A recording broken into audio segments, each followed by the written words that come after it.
नमस्कार भाई बहनों, कैसे हैं आप सभी। इस मनवा की स्टार्ट होती है एक समंदर से, यहाँ पर अपनी एम्स होती है। आखिर ये सब गलत कैसे हुआ था तो उसको याद आ जाता है। ये बात है उस जमाने की जब वो अपनी एम से छोटी बच्ची थी और क्लास में पढ़ती थी। यहाँ पर टीचर पूछता है क्या होगा अगर तुम एक आइलैंड पर फंस जाते हो तो तुम्हें क्या करना चाहिए। बच्चे कहते हैं कि हमें सबसे पहले खाना ढूंढना चाहिए, हमें जगह का पता लगाना चाहिए, वगैरह वगैरह वगैरह। और टीचर कहता है तुम बहुत ज्यादा सही हो और तुम सारे के सारे ही सही हो, लेकिन जो सबसे ज्यादा इंपॉर्टेंट चीज है वो क्या है, वो है कि तुम सबसे पहले अपने आप को शांत करो और आराम से मानवा देखो बिना किसी दिक्कत के, तो देखते रहो। अपनी एमसी कहती है यहीं से सारी सारी दिक्कत शुरू हुई थी। जब टीचर कहता है तो चलो स्टार्ट करते हैं इस सर्वाइवल ट्रेनिंग को, और बड़ी भयंकर सी सीटी बजाता है जिससे कि पूरे कौवे उड़ जाते हैं। अपनी एमसी भी उड़ जाती है और उसको मेमोरी सारी होती है अपनी ही, और अपनी एमसी बहुत जोर से हाँफते हुए निकलती है और कहती है ये क्या चल रहा है यहाँ पर।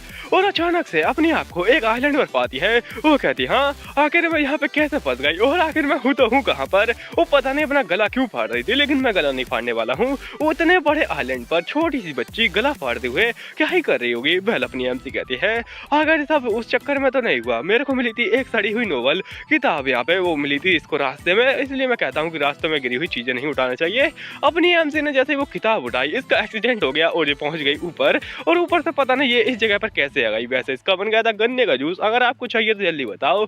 और ये एक ऐसी नोवेल के अंदर आ चुके हैं जिसके के अंदर एक सेंटेंस होती है और 5 मेन लीड। जी हाँ, 5 मेन लीड जो कि एक आइलैंड पर फंस जाते हैं, और एक आइलैंड पर फंसने के बाद में ये लोग सरवाइव करते हैं। वेल सरवाइव तो बाहर में जाए, लेकिन उससे भी ज्यादा एक इंपॉर्टेंट चीज है वो तो तुम जानते ही होगे। और अपनी एमसी को सोच के ही चीख निकल जाती है। वेल वो सोचने से अपनी एमसी की चीख नहीं निकलती, बल्कि वो कुछ और देख के चीख जाती है। वो होता है इसका खुद का चेहरा, और ये कहती है नहीं मैं सेंटेंस तो हूँ ही नहीं, मैं तो मार्गरेट हूँ इस मानवा की विलेनेस। तो जी हाँ, अपनी एमसी भी हर किसी घसी पिटी मानवा की तरह विलेनेस है। और एमसी कहती है मार्गरेट बहुत ज्यादा खतरनाक विलेनेस थी जो कि बहुत ज्यादा जल को कड़ी भी थी। वो अपनी यहाँ पे सेंटेंस से जलती थी और इसी चक्कर में एक दिन उसने इसको क्लिप से ही धक्का देकर गिरा दिया था। उसके बाद में जो मेन लीड वगैरह थे उसने यहाँ पे सभी ने मिलकर इसका यहाँ पे काम दवाओं का डाला और बेचारे के सीने में तलवार घुसेड़ दी। अपनी एमसी की मौत हो गई और वो कहती नहीं मैं ऐसा नहीं होने दे सकती हूँ, मेरे को बचना पड़ेगा। और बेचारे की मेमोरी सारी मिक्स होने लगती है। एमसी कहती नहीं मेरे को बहुत ज्यादा दर्द हो रहा है, और अचानक से वो दर्द कम हो जाता है। एमसी कहती ठीक है फिर अब मेरे को ये मानना पड़ेगा कि मैं एक आइलैंड पर फंस चुकी हूँ एक विलेन के बॉडी के अंदर, और यहाँ पे मेरे को सर्वाइव करना पड़ेगा। तो उसके लिए मेरे को यहाँ पे एक सीक्रेट डोर ढूंढना पड़ेगा। आई मीन एक ऐसी जगह यहाँ पर कि मैं छुपा पाऊंगा अपने आप को 1 साल तक, उसके बाद में मैं यहाँ से भाग जाऊंगी क्योंकि उसके बाद में शायद इनको रास्ता मिल जाएगा। एमसी कहती है सबसे पहले तो मुझे उस घटिया एनोस से बचना पड़ेगा जो कि यहाँ पे क्राउन प्रिंस था। और एमसी बता देगी जो सारे मेन लीड है वो अपनी एमसी से नफरत करते हैं, लेकिन उनमें सबसे ज्यादा नफरत करता है क्राउन प्रिंस एनोज, और इसका नाम कुछ ऐसा है जो कि यहाँ पे बहुत ज्यादा बकवास है, हम लोग बस इसको एनोज बोलेंगे। ये यहाँ पे बहुत ज्यादा खतरनाक इंसान है जो कि अपनी एमसी से इतनी नफरत करता है कि मैं क्या ही बताऊं। उसको देख कर ये उसके ऊपर उल्टी कर देता है, और अपनी एमसी कहती है बस ये मेरे सामने ना आए बाकी सब ठीक रहेगा। और वही उसके सामने आता है लेकिन वो बेहोश होता है। एमसी कहती है अरे मम्मी रे मेरी काली जुबान, और मेरी जुबान यहाँ पे टूट क्यों नहीं गई, मेरी जुबान काट क्यों नहीं ली किसी ने, ये यहाँ पे कहाँ से आ गया सामने से। एमसी का पूरा एकदम होश ही उड़ जाता है और वो कहती है नहीं अपने आप को संभालो और मुझे कुछ ना कुछ तो करना पड़ेगा। अभी ये बेहोश है, और क्योंकि ये अभी बेहोश है तो इसका मतलब ये है कि अभी तक स्टोरी स्टार्ट नहीं हुई है और एकदम स्टार्टिंग के फेज में हूँ। यहाँ पर की स्टोरी बताती है कि एनोज अपनी यहाँ पे बड़ी बड़ी आंखें खोलता है, तो ये जिससे पहले की आंखें खोले मैं यहाँ से रफा दफा हो जाती हूँ। ये बढ़िया रहेगा, मैं अभी क्या सोच रही हूँ, मेरे को भागना चाहिए, और आखिर मैं यहाँ पे खड़ी खड़ी क्यों सोच रही हूँ। उसके बाद वो भागने वाली होती है, लेकिन बेचारी किस्मत इतनी फूटी कि मैं क्या ही बताऊँ। एमसी कहती कहाँ भागूं, एक तरफ समंदर दूसरी तरफ यहाँ पे जंगल, तो क्या मेरे को जंगल में मंगल करना चाहिए। जैसे ही वो भागने वाली होती है वो इंसान इसका पैर पकड़ लेता है और अपनी एमसी मुंह के बल गिरती है सीधा रेत में, बेचारी का मुंह ही फूट जाता है। एमसी कहती है अरे मम्मी रे, और तो भी वो आने लगता है, वो अपनी एमसी की गर्दन पकड़ता है, उसका मुंह दबा देता है और कहता है तुम्हें क्या लगता है तुम कहाँ भाग रही हो बिना मेरी अनुमति के। एमसी पूरी डर जाती है और कहती है कितनी ज्यादा घटिया किस्मत है मेरी जो कि इस प्रकार से स्टार्ट हुई है एक सड़े हुए आइलैंड पर, और वो भी इस घटिया मेन लीड के साथ में। कोई बचाओ मेरे मेरे को। उसके बाद वो कहता है तुम्हें क्या लगता है कि तुम कहाँ जा रही हो, और बताओ आखिर यहाँ पे चल क्या रहा है। हमजी कहती मुझे कुछ नहीं पता है, अगर मुझे कैसे ही पता होगा कि मैं यहाँ पे कहाँ फंस चुकी हूँ, और मैं इसे क्या ही बताऊँ। और ये घटिया इंसान, इससे बचने का बस एक ही तरीका है, वो देखो उड़ता हुआ सलमान खान क्रिस 3 का।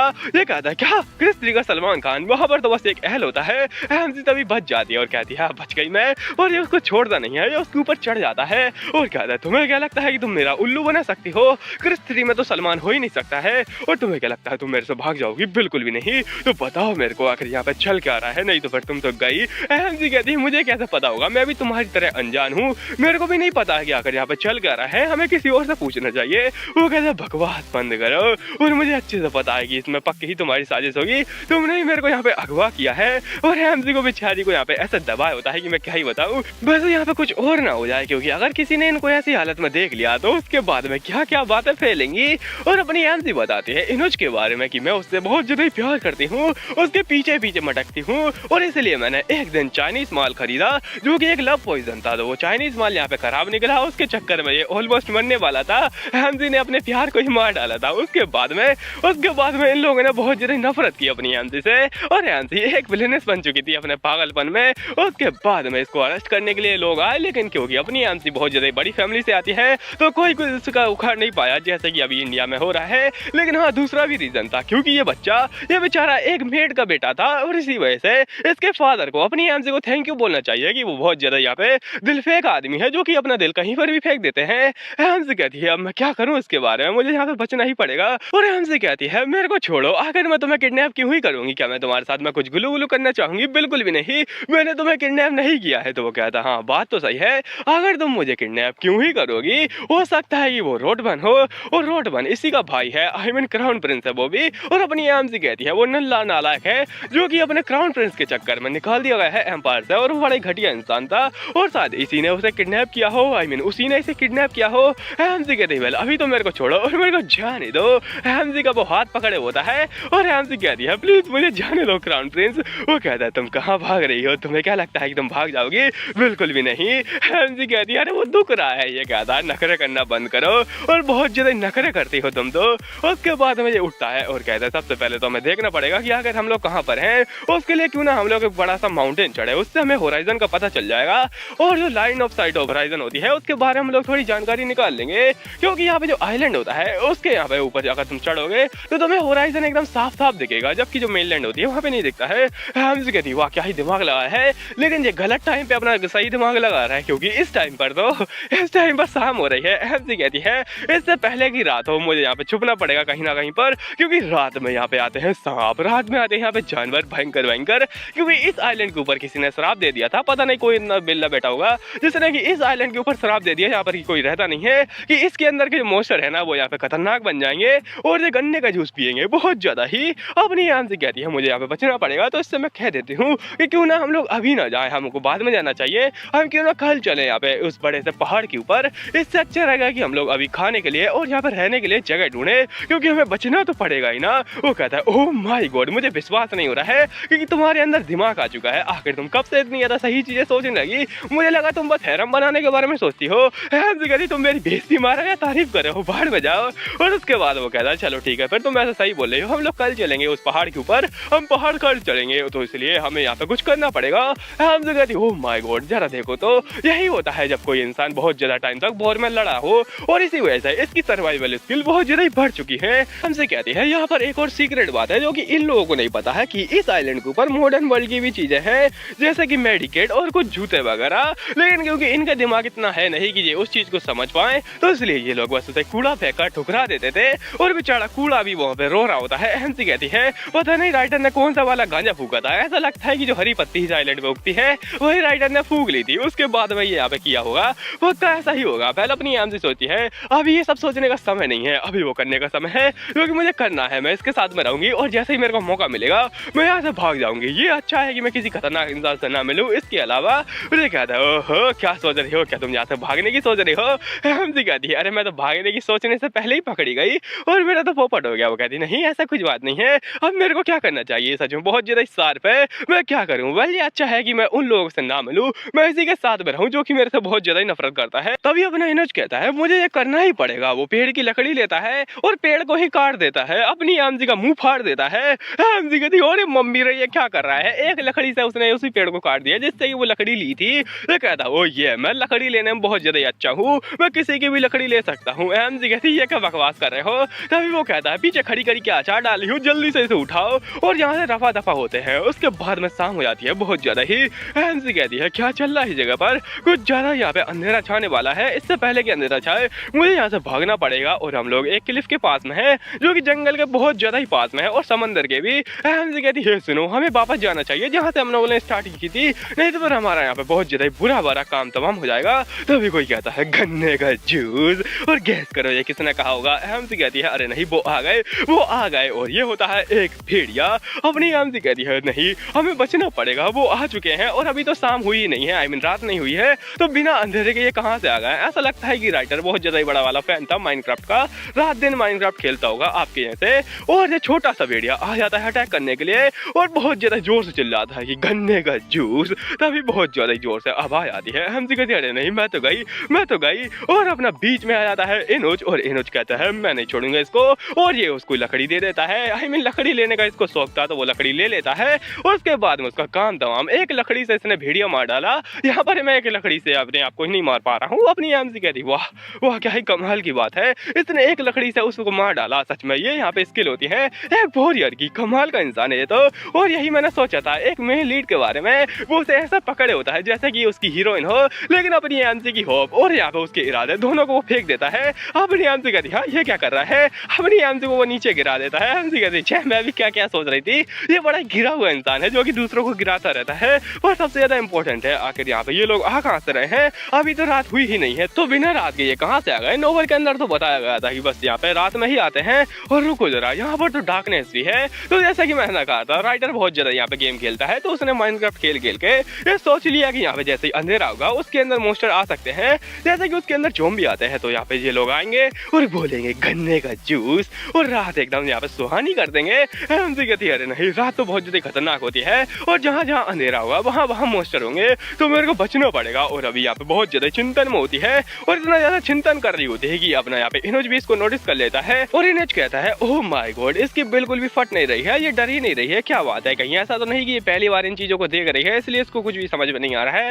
ये उसके पास में जाता है, आमजी डर जाती है कि ये कहीं कुछ कर ना दे। वो कहता है माय लेडी क्या आप ठीक है, अपनी आमजी के गालों को टच करता है और कहता है क्या तुम ठीक हो, और सॉरी मैंने ध्यान नहीं दिया। आमजी कहती है हाँ ये क्या कर रहा है, और वो अपने हाथ ऐसा बढ़ा रहा था अपनी आमजी की ओर जैसे कि अपनी आमजी उसकी मासूका हो। आमजी कहती हाँ इसका बिहेवियर इतना ज्यादा चेंज कैसे हो गया, अभी तो ये मेरे को गिरा रहा था बिल्कुल गिरी हुई हरकतें करके। वो कहता चलो उठते हैं और हमें यहाँ से निकलना पड़ेगा। आमजी को वो हाथ देता है और आमजी उसका हाथ लेते हुए कहती है थैंक यू। तभी वो कहता है तुम मेरी अनुमति के बिना भाग नहीं सकती हो, बिल्कुल भी नहीं। आमजी कहती है ये बकवास इंसान। उसके बाद में वो उसका हाथ पकड़ते हुए सोच रही होती है ये बिल्कुल ऐसा क्यों लग रहा है जैसे ही कोई तो संग रहे हो यहाँ पे किसी मानवा की। वेल उसके बाद में बहुत ज्यादा रात हो जाती है। अपनी आमजी कहती है वेल हमने बना लिया है बहुत ज्यादा मेहनत के साथ में।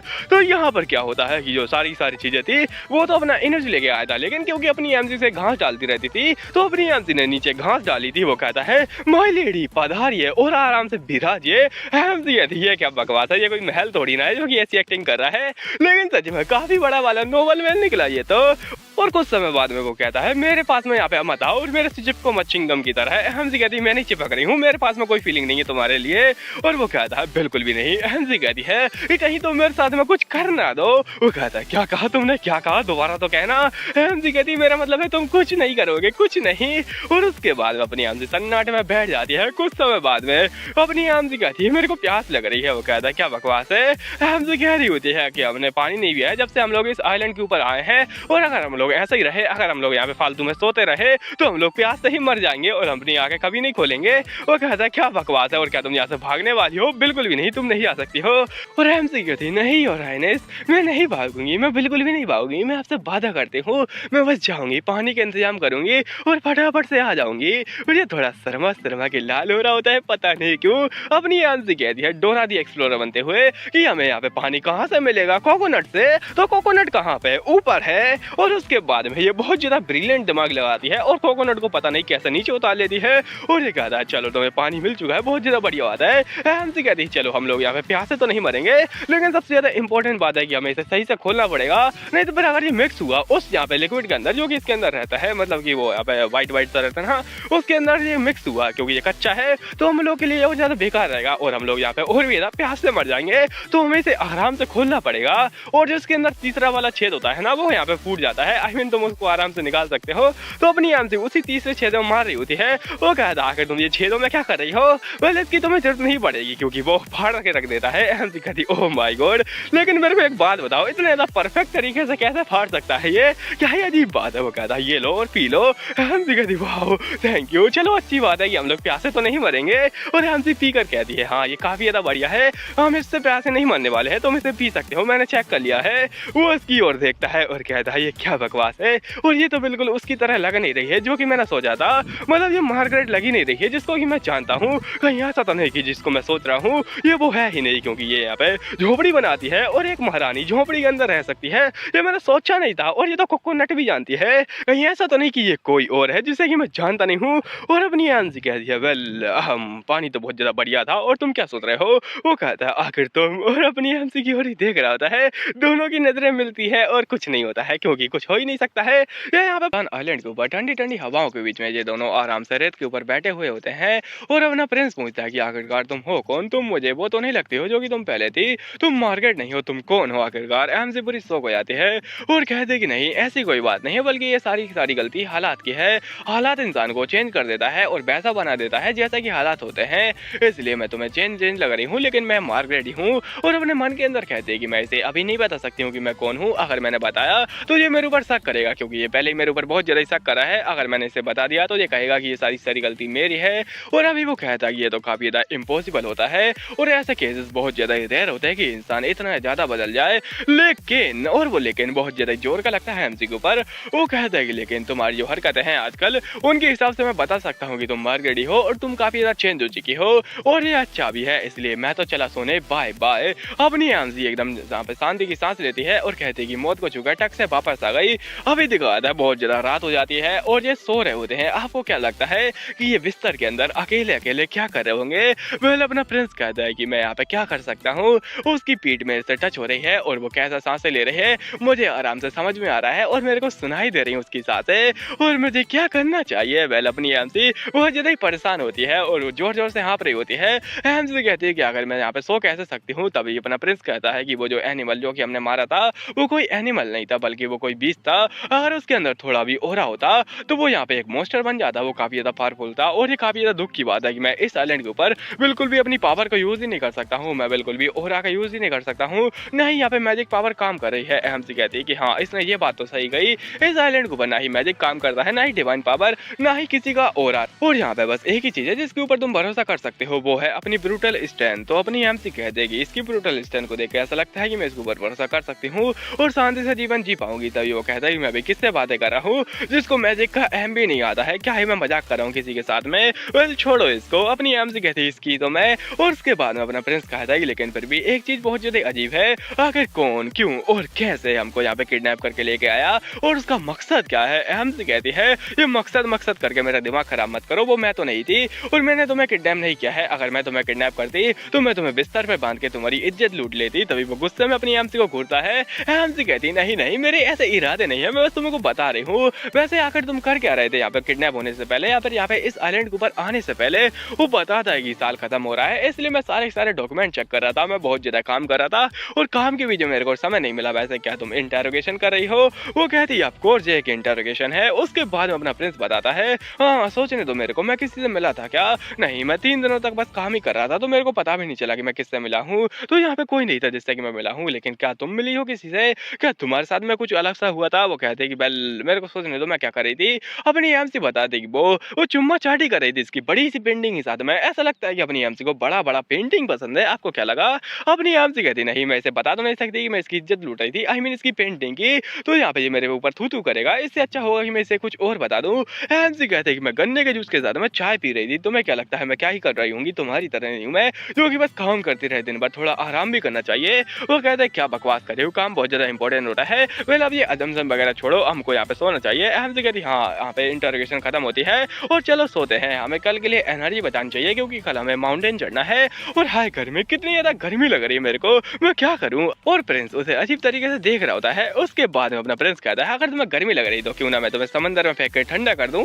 एमसी कहती सोचना भी मत इसके बारे में, और मैं बिल्कुल भी अपनी लाइन क्रॉस करने वाली हूँ नहीं, तो भाड़ में जाओ। अपनी एमसी बताते कि इस आइलैंड के ऊपर बहुत सारे लोग यहाँ पे हैं, जैसे कि क्राउन प्रिंस ऑफ एस्टिया और यहाँ पे कैप्टन ऑफ इंपीरियल लाइट और सबसे ज्यादा ग्रेट द हाई सेंटेज जो कि काफी ज्यादा हर्ट हो सकते हैं। मेरे को तो बस हैरम देखना है इनका। खैर भाड़ में जाए। अपना आर्च बिशप और द ग्रेट मेज, और द ग्रेट मेज अपना एमसी का फेवरेट है। एमसी कहती है कि इतने सारे लोग इस आइलैंड के ऊपर, सच में कौन महान आदमी होगा जिसने कि इन लोगों को किडनैप किया है। और अपना प्रिंस है ना उसको अकेले को टारगेट तो कर नहीं रहा है क्योंकि यहाँ पे बहुत सारे लोग हैं, मैं भी हूँ यहाँ पे, मैं कोई छोटी मोटी फैमिली से तो आती नहीं हूँ। और ये सारे लोग बहुत ज्यादा अलग अलग जगह पे स्पेन हुए थे। और अपनी एमसी के पास में सबसे ज्यादा पास में कौन है, द ग्रेट मेज जो कि एक नंबर का कमीना है। एमसी बता दे कि सबसे पहले हमारे बीच में झगड़ा हुआ था, मतलब मेरे और इस प्रिंस के बीच में। उसके बाद में द हाई सेंटेंस आई थी और अपना हाई सेंटेंस के चक्कर में ये पागल हो गया था। अरे नहीं मैं क्यों पागल हो रही हूँ, मेरे को नींद नहीं आ रही है और मैं क्या करूँ, मेरा दिमाग खराब हो चुका है। ऊपर से हम लोग यहाँ पे एक झोपड़ी के अंदर है, यहाँ पे मेरे को ठंडी लग रही है, अब मेरे क्या करना चाहिए। वेल मेरे को सबसे पहले तो उस चीज को ढूंढना पड़ेगा जो कि बहुत ज्यादा इंपॉर्टेंट है, वो है वो बेस जो कि इसकी यहाँ पे आइलैंड के ऊपर ही है। और वो बेस ढूंढ के मेरे को वहां से सामान वगैरह उठाना पड़ेगा और मेरे को अच्छी जगह पे छोड़ना पड़ेगा, जैसे कि एक केबिन, हाँ जी हाँ, जहाँ पे एक केबिन भी है और एक सीक्रेट बंकर भी जो कि यहाँ पे एमसी ने ढूंढा था, यानी इस नोबल की एमसी द हाई सेंटेंस ने। और उसे केबिन मिल तो गया था लेकिन उसने कुछ किया नहीं क्योंकि उससे पहले ये गेट खुल चुका था और ये लोग सारे के सारे बाहर निकल चुके थे यहाँ से। एमसी कहती है अगर सोचो जरा ये एक सपना निकला और मैं बस आराम से अपनी आंखें खोलूं बिस्तर के ऊपर, वेल अगर ये एक सपना है तो ये मेरे लिए बहुत ज्यादा दुख की बात रहेगी कि मैं अपने मेन कैरेक्टर आई मीन मेरे फेवरेट कैरेक्टर से ना मिलूं। वो है यहाँ पे द ग्रेट मेज, इसका नाम है कैडेन। और कैडेन एक नंबर का कमीना इंसान है जो कि तुम यहाँ पे देख के पता कर सकते हो। बाहर दिखा रहा है एकदम यहाँ पे सन्नाटा छा रहा होता है और भी चुपके से भाग रहे होते हैं, इनके पीछे कोई पड़ा होता है और ये बहुत जोर जोर से हाँ पर होता है। ये कहता है सद तरीकी और मैं सच में इस जगह पे आ चुका हूँ, अगर ये कौन सी जगह है। और बड़ा ही कमीना इंसान लग रहा होता है मेरे को तो ये। अभी दिखाता है अगले दिन अपनी एमसी की और जो कि बेचारी कांप रही होती है और कहती है कि अरे मम्मी बहुत ज्यादा ठंडी है, मैं तो पूरी कुल्फी बन जाऊंगी और मुझे क्या करना चाहिए, मुझे बहुत जोर की ठंडी लग रही है। वो उठते हुए कुछ देखती है और कहती है हाँ ये किसका है, और ये तो अपना क्राउन प्रिंस का कपड़ा होता है। उसके बाद वो कहती है आकर ये यहाँ पे क्या कर रहा है। तभी पीछे से अपना क्राउन प्रिंस कहता है ओ तुम जाग चुके हो, कैसा लग रहा है तुम्हें जाग के। एमसी कहती क्या तुम मुझसे पहले जाग गए, और काफी ज्यादा हैंडसम लग रहा होता है वो अपनी एमसी को।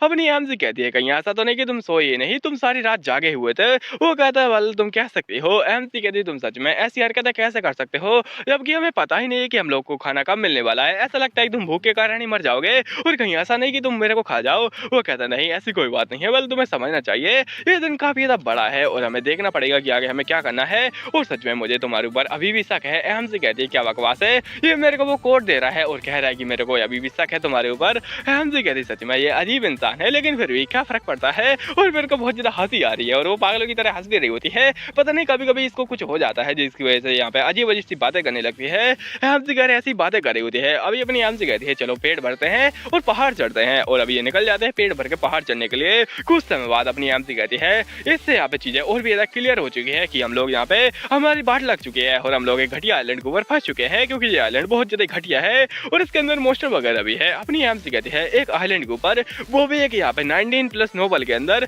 जो कि मैंने आधी पढ़ी थी। ऐसा लगता है कि मेरी किस्मत फूट चुकी है। और ये कहता है धत तरीके ये कहाँ पे फंस चुके हैं, ये तो बहुत ज्यादा बुरा हो चुका है हमारे साथ में एक आइलैंड के ऊपर जिसको कि मैं जानता भी नहीं हूँ कि यहाँ पे कहाँ पर है ये आइलैंड और कौन हमको लेके आया है, कुछ भी नहीं पता है। मेरे दिमाग में कुछ आ ही नहीं रहा है, मेरा दिमाग ही खराब हो चुका है। एमसी कहती सच में ये बहुत ज्यादा ही फ्रस्ट्रेट लग रहा है, जैसा कि मैंने कभी इसको देखा ही नहीं है। लेकिन यहाँ पे ये बहुत ज्यादा कॉमन बात है, मेरा भी दिमाग खराब हो चुका है और मैं भी पूरी तरीके से हार मान चुकी हूँ कि हम लोग इस आइलैंड के ऊपर से बाहर निकल पाएंगे। लेकिन फिर भी मेरे को पता है एक डोर आएगा, हम लोग उसके अंदर जाएंगे और यहाँ से बाहर निकल जाएंगे। बस मेरे को इंतजार करना है उस डोर का कि वो कब तक आएगा। और थकते हुए कहते हैं कि अब तो मेरे पैर भी टूट चुके हैं इस पहाड़ को चढ़ के, मैं क्या ही करूं इसके बारे में। तभी इसका ध्यान जाता है अपने प्रिंस की ओर जो कि पूरा ही टूटा हुआ था और बेचारा बहुत ज्यादा सैड लग रहा था। एमसी कह रही सच में ऐसी हरकतें हो रही हैं कि अब ये सैड हो ही जाएगा। वेल अब मेरे को शांत करना पड़ेगा इसको क्योंकि भागने से कोई फायदा होने वाला है नहीं, तो अब मेरे को यहाँ पे कुछ करना पड़ेगा। तो अब ये समय है कुछ करने का। एमसी अपना हाथ आगे बढ़ाती है और कहते हैं कि भाड़ में आए सारी बातें, हमको अभी नीचे चलना चाहिए और हम लोग को यहाँ पे सर्वाइव करना पड़ेगा ताकि हम लोग वापस जा पाए। हम लोग सर्वाइव करेंगे और वापस जाएंगे और और बड़ी जोश में लग रही थी। हमसे कहती है भले ही वो यहाँ पे बहुत ज्यादा लड़ाइयाँ लड़ चुका हो, लेकिन एक आइलैंड के ऊपर वो भी काफी ज्यादा परेशान होगा और उसके लिए भी हार्ड होगा यहाँ पे डिसीजन बनाना, इसलिए ये मेरे को चुनेगा या फिर नहीं चुनेगा। शायद वो मेरा हाथ नहीं पकड़ेगा क्योंकि मैं बहुत ज्यादा कमीनी हूँ और बहुत ज्यादा बड़ी ठड़की हूँ। उसको लगेगा कि मैं यहाँ पे उसकी इज्जत लूट लूंगी, पहले ऐसा कुछ नहीं होने वाला है। और वो प्रिंस अपने एमसी का हाथ पकड़ लेता है, अपनी एमसी से कहता है वेल तुम्हारा बहुत ज्यादा ही शुक्रिया, और बड़े प्यार से कहता है। एमसी की पूरी आंखें बाहर आ जाती हैं उसका शुक्रिया सुन के, और वो कहता है हम लोग यहाँ पे सर्वाइव करेंगे और वापस जाएंगे। अपनी एमसी शर्मा रही होती है और कुछ भी बकवास करने लगती है जैसे कि मैं करता हूँ। अपनी एमसी कहती है क्या कर रहे हो तुम आखिरकार? वो कहता है सॉरी सॉरी मैंने कुछ भी नहीं सुना, और मैंने कुछ भी नहीं सुना जो भी तुमने बकवास की। एमसी कहती सच में तुम्हारा पेट खाली हो चुका है, ऐसा लगता है कि तुम्हारे पेट में से गुड़ गुड़ की आवाज आ रही है। उसके बाद में एमसी कहती है चलो फटाफट से नीचे चलते हैं और पेट को भरते हैं, उसके लिए हमें कुछ काम करना पड़ेगा। वो कहता है रुको जरा, कहीं तुम्हारा मतलब ये तो नहीं कि तुम फिशिंग करोगी? एमसी कहती जी हाँ मैं फिशिंग करने वाली हूँ, और ये तो काफी ज्यादा कमाल करेगा तुम्हारे लिए, बहुत ज्यादा कमाल का। वो कहते क्या मतलब है तुम्हारा? एमसी फटाफट से अपने कपड़े उठाती है और कहती है चलो हम लोग यहाँ पे मछली पकड़ते हैं और हम लोग यहाँ पे शिकारी बनेंगे और शिकार करेंगे। ये तो पूरा शर्मा जाता है यार, कहता है क्या शिकार, और मैं किसी और चीज का शिकार न कर लूं। वह अपना चेहरा घुमा लेता है। एमसी कहती क्या तुमने कभी मछली नहीं देखी? और ये तो अपना मुंह फेरे हुए शर्मा शर्मा जा रहा होता है। एमसी कहती क्या सच में इसने अभी तक यहाँ पे लड़की की टांगे नहीं देखी है? मेरे को लगता है कि प्रिंस बहुतों की इज्जत लूट चुका होगा, लेकिन फिर भी अभी इसको यहाँ पे ऐसा शर्माना है, क्या ये अजीब इंसान है। उसके बाद में कहती है वैसे क्या तुम्हें आग लगाना आता है? वो कहता है जी हाँ मैंने बैटल फील्ड के अंदर बहुत ज्यादा आग लगाई है। एमसी कहती वो वाली आग नहीं, तुम्हें यहाँ पे आग जला रखना, जब तक कि मैं यहाँ पे शिकार करके वापस आती हूँ मैं कुछ ना कुछ लेके आ ही जाऊंगी।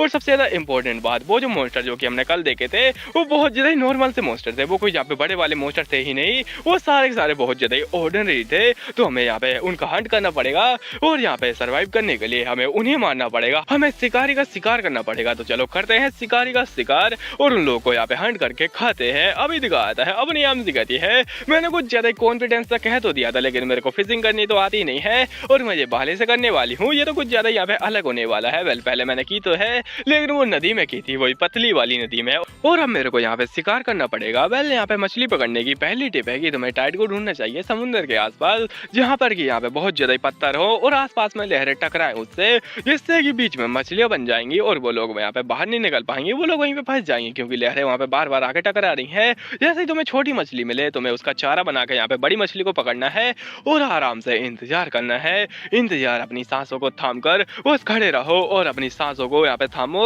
और निगाहों को गड़ा कर खड़े रहो। बस जैसे ही शिकार आए तुम्हें यहाँ पे वही करना है जो कि हर एक इंसान करता है, शिकार की फाड़ के रख देना है। अपनी एमसी भी ऐसा भाला लेती है जैसे कोई एनिमे हो, अपनी एमसी ऐसा भयंकर सा अटैक करती है जिससे कि क्या होता है कि उस मछली के चितड़े उड़ जाते हैं और पानी भी उड़ जाता है। अपनी एमसी ने एक शिकार पकड़ लिया होता है। एमसी कहती वाह मैंने पकड़ लिया, और बहुत ही एक मछली बेचारी की यहाँ पे आत्मा भी बोली होगी मेरे साथ में अन्याय हुआ है। उसके बाद में एमसी बड़ी खुश होती है और कहती है कि मेरे को बिलीव नहीं हो रहा है कि मैंने एक मछली पकड़ ली है, ये सच में कमाल की बात है। पहले इतनी ज्यादा बड़ी बात नहीं है, लेकिन फिर भी मैंने कुछ अकम्प्लिश किया है और मेरे को लगा ही था कि मैं यहाँ पे बस जंगल के लिए बनी हूँ। तो पीछे से कोई लकड़ी पटकता है। एमसी कहती हाँ कौन है? और ये तो अपना यहाँ पे ये तो प्रिंस होता है, और प्रिंस को देख के अपनी एमसी कहती है हाँ ये कब से देख रहा था और वो उसकी अजीब सी हरकतें देखे जा रहा था। अपनी एमसी कहती है अब मेरे को क्या करना चाहिए? बेचारी शर्म के मारे बोल भी नहीं पा रही होती है और कहती है हमें यहाँ पे फिशिंग करनी चाहिए, और कौवा भी उड़ जाता है यहाँ से। एमसी यहाँ पे फिश को मारने लगती है, बेचारी यहाँ पे फिश के ऊपर अत्याचार कर रही है।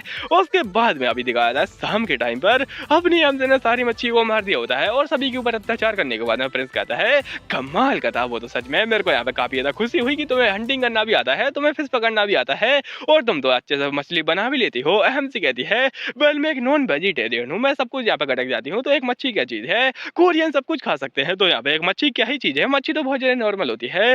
और रुको जरा रुको, आखिर यहाँ पे क्या चल रहा है? नोवेल के अंदर तो इसने मच्छी देकर उस लड़की को पटा लिया था सिंथियंस को, तो मैं क्या कर रही हूँ? मैं यहाँ पे बेयर ग्रिल्स बनी पड़ी हूँ और कच्ची मछलियां खा रही हूँ, मैं यहाँ पे हंटिंग कर रही हूँ, ऊपर से इसको भी जिंदा रख रही हूँ, मैं तो उल्टा ही कर रही हूँ। वेल मेरे को अब ये करना पड़ेगा, लेकिन फिर भी ये बड़ा ही कमीना इंसान है और ये कुछ अजीब न लगे, इसलिए मैं बिल्कुल भी इसको मछली देने वाली हूँ नहीं। खैर छोड़ो इस बात को, मैं इसको गिफ्ट थोड़ी ना दूंगी, बस इसको खाने के लिए दूंगी। और अभी आराम से लोग पका रहे होते हैं। एमसी कहती सच में ये बहुत ज्यादा अजीब इंसान है। अब ये अपनी एमसी के पास में आ रहा होता है और कहता है ओह क्या तुम्हें कुछ कहना है? कहो ना कहो, क्या कहना है तुमको? और अपनी एमसी पूरी डर जाती है और घबरा करवाए वो शर्मा रही होती है। वो कहता है ओह मैंने तो बस ऐसे ही तुम्हारे ऊपर हाथ लगाया था और तुम तो बड़ी शर्मा गई, तुम तो पूरी एकदम घबरा गई। एमसी कहती है तुम क्या कर रहे हो? वो कहता कुछ नहीं, बस ऐसे ही देख रहा था और तुम चिंता मत करो, अब ये काम मैं संभाल लूंगा। और अभी अपनी एमसी उसे बस आराम से मछली पकाते हुए देख रही होती है और कहती है मैं क्या करूँ, मेरा तो दिल ही लूट लिया था इसने। इतने बड़े हैंडसम चेहरे के साथ में इसने मेरे ऊपर अटैक कर दिया था और इस हैंडसम चेहरे ने मेरा दिल एकदम ऐसा जोर जोर से धक धक कर रहा था कि मैं क्या ही बताऊं, ये फट ही जाता मेरा दिल। मैं क्या करती फिर। और वो आराम से मछली पकाते हुए सोच रहा होता है कि जो मॉन्स्टर वगैरह थे वो तो अब जा चुके हैं, लेकिन रात आने वाली है तो वो वापस आएंगे, तो मेरे को यहाँ पे कुछ ना कुछ करना पड़ेगा। एमसी भी यहाँ पे उसी बारे में सोच रही होती है, लेकिन कहती है ये तो तुम बड़ी वाली मछली, तुम्हारा पेट भर जाएगा आराम से, मेरे लिए छोटी ही काफी रहेंगी। वो कहता है क्या सच में तुम मेरे को बड़ी मछली दे रही हो? एमसी कहती है ऑफ कोर्स तुम ये रख सकते हो आराम से, तुम्हारा पेट ज्यादा यहाँ पे बड़ा होगा तो तुम्हें आराम से खाना चाहिए। वो कहता है सच में, और तुम्हें ऐसी यहाँ पे फालतू की हरकतें नहीं करनी चाहिए, हम लोग कोई यहाँ पे कोर्ट वगैरह में है नहीं और मैं कोई क्राउन प्रिंस थोड़ी ना हूँ जो कि तुम ऐसी हरकतें करी हो। तो यहाँ पे कोर्ट की चीजें भूल जाओ और आराम से तहजीब को जाने दो तेल लेने के लिए और आराम से मेरे साथ में बात करो और अपने आप को प्रायोरिटी दो। अगर तुम अपने आप को प्रायोरिटी दोगी तो तुम यहाँ पे सेफ रहोगी। और अपनी एमसी कहती है देखो जरा बात भी कौन कर रहा है, वो इंसान जो कि अभी धीरे धीरे खा रहा है ताकि यहाँ पे मैं मछली खाकर अपना पेट भर लूं। बड़ा ही अजीब इंसान है ये तो। तभी वो कहता है वेल मैं यहाँ पे आशा करता हूँ कि तुम आराम से अपने आप को संभाल के रखो, क्योंकि तुम काफी ज्यादा घबराती हो, और अपने आप को संभाल के रखो और तुम चिंता मत करो, मैं तुम्हें यहाँ से बाहर निकाल दूंगा। एमसी कहती क्या मतलब है तुम्हारा? वो कहता है हाँ तुम जाओगी और आराम से रेस्क्यू को बुलाकर लेके आ जाओगी। एमसी कहती क्या रेस्क्यू? ये कहते हैं ऑफ कोर्स मैं तुम्हें ऐसा ही थोड़ी ना छोड़ दूंगा, और मैंने जैसे भी तुमसे पहले कहा था कि मेरी इच्छा के बिना तुम यहाँ से जा नहीं सकते हो, जब मैं कहूंगा तभी तुम जाओगी यहाँ से। और बड़े गुस्से में बोला था अपनी एमसी से। एमसी पूरी डर जाती है और कहती क्या ही मजाक चला है, ये मेरे को धमका रहा है, भले ही दूर से देखने पे ऐसा लगे कि ये कुछ ज्यादा ही मेरे से पागल हो चुका है मेरे प्यार में, और मेरे को बोल रहा है कि तुम नहीं जा सकती हो मेरा दिल छोड़कर अपनी एमसी के ऊपर। तभी वो कोट डाल देता है। एमसी पूरी शर्मा रही होती है और वो आगे जाते हुए कहता है कि मैंने ये तुम्हारे ऊपर प्यार के चक्कर में नहीं डाला है, बल्कि मेरे को गर्मी लग रही थी इसलिए मैंने ये तुम्हारे ऊपर डाल दिया है, तो ज्यादा कुछ मत समझो। एमसी पूरी गुस्सा हो जाती है और कहती है मेरे को लगाई था ये मेरा कद्दू बदले एक रात में, तो यहाँ पे ये बहुत ज्यादा घटिया इंसान है, लेकिन फिर भी कुछ तो बात है। और अपनी एमसी भी शर्मा जा रही होती है। वेल कहीं ऐसा तो नहीं कि कुछ हो चुका है। एमसी कहती है आज की रात बहुत ज्यादा गर्म होने वाली है, मेरे को बहुत ज्यादा गर्मी मिलेगी, लेकिन रात के टाइम पे कुछ और चालू होता है। अपनी एमसी बहुत ज्यादा आवाजें निकाल रही थी आ ऊ की, ये कहता क्या चल रहा है इसको, और बहुत ज्यादा आवाजें क्यों निकाल रही है? वेल उसको नींद नहीं आ रही थी, उसको ठंडी लग रही थी। वो कहती है अरे मम्मी रे कहाँ चले गए तुम, और वो कुछ अजीब ही बड़बड़ाने लगती है। वो कहती कि हाय मेरे से दूर मत जाओ प्लीज, मेरे से दूर मत जाओ, और ये आराम से उसको उड़ा रहा होता है। तभी अपनी एमसी कहती है कुत्ते के बिल्ले तुम्हारी ये हिम्मत कि तुम किसी और से प्यार कर लो मेरे को छोड़कर, अगर तुम ऐसी हरकतें कैसे कर सकते हो? ये कहता है क्या बातें कर रही है ये? वो कहती तुम ऐसी हरकतें कैसे कर सकते हो, तुमने मेरी छोड़ने की हिम्मत कैसे की, तुम मुझे नहीं छोड़ सकते, तुम बिल्कुल भी मुझे नहीं छोड़ सकते। ये कहता है क्या तुम मेरे बारे में बातें कर रही हो? अपनी एमसी कहती नहीं तुम्हारे बारे में नहीं, बल्कि इस कोर्ट के बारे में, तुम आखिर मेरे को कैसे छोड़ सकते हो? तुम मेरे शोल्डर्स के ऊपर थे, तुम मेरे से प्यार कर रहे थे, तुम मेरे से लिपटे हुए थे, और आखिर तुम मेरे को छोड़ के कैसे चले गए? प्लीज वापस आ जाओ मेरी ठंडी बॉडी के ऊपर और मुझे गर्मी दो। बेचारी रोने भी लगती है। एमसी कहती आ जाओ मुझे गर्मी चाहिए गर्मी, और वो आराम से उस यहाँ पे कोट को चिपका लेती है। ये कहता है क्या करे आखिरकार ये। उसके बाद में यहाँ पे अजीब सी चीजें होती हैं और अपनी एमसी यहाँ पे ऐसी बकवास करे जा रही थी। सुबह हो जाती है और सुबह सुबह अपनी एमसी कहती हाय मेरी बॉडी बहुत ज्यादा इसके अंदर खुजली हो रही है, ऐसा लगता है कि मुझे रेत के ऊपर नहीं सोना चाहिए, बहुत ज्यादा गर्मी भी लग रही है। तभी प्रिंस कहता है ओहो ऐसा लगता है कि तुम्हें अपना प्यार का एहसास हो चुका है। एमसी कहती है अरे मम्मी रे तुम क्या बोले हो? वो कहता है कि बोल तो तुम रही थी कल रात को बहुत ही था प्यार से, तुम दोस्त को प्यार करे जा रही थी, उसे बोल रही थी कुत्ते का पिल्ला। ओहो हो बड़ी प्यार से कह रही थी, तुम तो बोल रही थी कि वो यहाँ पे बहुत ज्यादा प्यारा है तुम्हें और उसके बिना तुम जी नहीं पाओगी, क्या ही प्यारी प्यारी बातें बोल रही थी। और जरा देखो तो तुम तो यहाँ पे कसम भी खा रही थी, तुम उसके साथ में 7 जन्मों का वादा भी कर रही थी कि तुम उसके साथ में 7 जन्मों तक रहोगी। वाह वाह वाह। अपनी एमसी की चीख ही निकल जाती है और कहती नहीं ऐसा नहीं हो सकता है, तुम क्या बातें कर रहे हो? वो कहता है अब तुम ऐसा नाटक करोगी कि तुम्हें नहीं पता है। बहुत ज्यादा बढ़िया है, तुम काफी ज्यादा ओवर एक्टिंग कर रही हो। अपनी एमसी कहती नहीं मैं तो एक नोबल हूँ, मैं वादा कैसे ही कर सकती हूँ, वादा कसमें यहाँ पे नोबल वगैरह नहीं खाते हैं। वो कहता है वाह क्या ही नाटक करती हो, और आराम से चुप होते हुए कहता है ठीक है फिर मैं ऐसा नाटक करूंगा जैसे कि मैंने कुछ सुना ही नहीं हो, लेकिन फिर भी मेरे को तो ये मानना ही पड़ेगा तुम्हारी हरकत ही ऐसी है। आई मीन तुम वैसी ही हो जैसे कि तुम यहाँ पे सपने में थी, तो ये काफी ज्यादा नॉर्मल सी चीजें हैं और मैं इसको मान सकता हूँ। एमसी कहती है तुम मेरे को सीधा सीधा ठरकी क्यों नहीं कह देते हो, तुम मेरे को ऐसा क्यों छेड़ रहे हो? वो कहता है ठीक है बाय बाय मैं चला, वैसे मैं तुम्हारे प्यार को सपोर्ट करता हूँ, जाओ और लूट लो इज्जत उस सट की। एमसी कहती तुम्हारी तो तुम ऐसी बातें कैसे कर सकते हो? नहीं ऐसी कोई भी बात नहीं है। उसके बाद में दिखाता है पंछी आराम से उड़ रहे होते हैं, तभी काला काला मौसम छा जाता है और बारिश जैसा मौसम होने के बाद में अपनी एमसी वो कोट उसको धोके दे रही होती है और कहती है कि ये लो तुम्हारी शर्ट, ये रख लो तुम। वो कहता है कि नहीं मेरे को नहीं चाहिए, तुम ऐसे रख सकते सकती हो, और एक मर्द होने के नाते ये तो मुझे करना ही चाहिए। अगर तुम्हें कुछ और चाहिए तो तुम बोल सकती हो, मैं आराम से तुम्हारी हेल्प कर दूंगा, जो भी तुम्हें चाहिए बताओ क्या चाहिए तुमको। एमजी बस सोची जा रही होती है और कहती हाँ मेरे को एक बात याद आई कि हमें यहाँ पे अगर सर्वाइव करना है, अगर हम लोग को आगे बढ़ना है तो इस जंगल के अंदर जाना पड़ेगा। तो चलो अब अंदर चलते हैं इसके अंदर। वो कहता है तो फिर रेस्क्यू का क्या होगा, अगर तुम यहाँ पे बाहर रहोगी तो रेस्क्यू टीम आ सकती है, हमको बचा सकती है, पर अगर हम लोग जंगल के अंदर जाएंगे तो बहुत ज्यादा हार्ड रहेगा उनके लिए और हमारे लिए भी। एमजी कहती हाँ ये बात तो सही कर रहा है, लेकिन फिर भी मुझे पता है कि यहाँ पे वो डोर ओपन होने वाला है 1 साल के अंदर, और अगर मैं उसको ढूंढ नहीं पाई, मेरे को पता नहीं है कि वो कहाँ पर है, तो मैं क्या ही उखाड़ पाऊंगी, मेरे को कुछ पता नहीं चलेगा और मैं हमेशा हमेशा के लिए इस आइलैंड के ऊपर फंस जाऊंगी, वो भी इन टर्कियों के साथ में बिल्कुल भी नहीं। तो मेरे को बचना पड़ेगा इससे, और अभी यहाँ पे मेरे को एक बड़ा फैसला लेना पड़ेगा, और वो बड़ा फैसला क्या है, अपनी यहाँ से कहते हैं कि बेल अब मेरे को ऐसा लगता है कि हम लोगों ने बहुत ज्यादा अच्छा वक्त बिताया और तुम्हारे साथ में मैं काफी ज्यादा अच्छे तरीके से रही। वेल अब समय है यहाँ पे बिछड़ने का, अब हमें अलग होना पड़ेगा, हमारे रास्ते अलग करने पड़ेंगे। वो कहता है क्या, हमसे कहती हाँ वैसे तुम्हारे साथ में वक्त बिताकर काफी ज्यादा अच्छा लगा और तुमने मेरा काफी ज्यादा सपोर्ट भी किया, इसलिए अब मैं चलती हूँ, बाय बाय और थैंक यू। वो कहता नहीं तुम ऐसा नहीं आ सकते हो, और आखिर तुम क्या बोल रही हो, तुम कैसे कर सकती हो ये, और मैंने तुमसे कहा था ना कि मेरी इजाजत के बिना तुम कहीं पर भी नहीं जा सकती हो, मैं पहले अलाउ करूंगा तुम जाओगी तब। हमसे कहती हाँ तुमने कहा तो था, लेकिन फिर भी हमारे ओपिनियन काफी ज्यादा अलग हो रहे हैं, अब हमें बढ़ना चाहिए और हमें अपने अपने रास्ते पे चला जाना चाहिए, और वैसे ही मैं सही थी। वो कहता है क्या बकवास है, और काफी ज्यादा गुस्सा हो रहा होता है, अपने मन के अंदर सोचता है भले ही हम लोग यहाँ पे रहेंगे या फिर अंदर जाएंगे, खतरा दोनों साइड में रहेगा, लेकिन अगर हम लोग अंदर गए तो हमारा रेस्क्यू चला जाएगा, लेकिन हम लोग बच जाएंगे, ज्यादा देर तक हम लोग सर्वाइव कर पाएंगे। तो अगर हमें सर्वाइव करना है तो हमें अंदर ही जाना पड़ेगा। एमजी वही सोच रही थी और कहती कि मेरे को इस आइलैंड का सीक्रेट ढूंढना है, और सीक्रेट को ढूंढने के बाद में मेरे को पता चल जाएगा शायद कि मैं इस मार्केट की बॉडी में क्यों ही आई थी।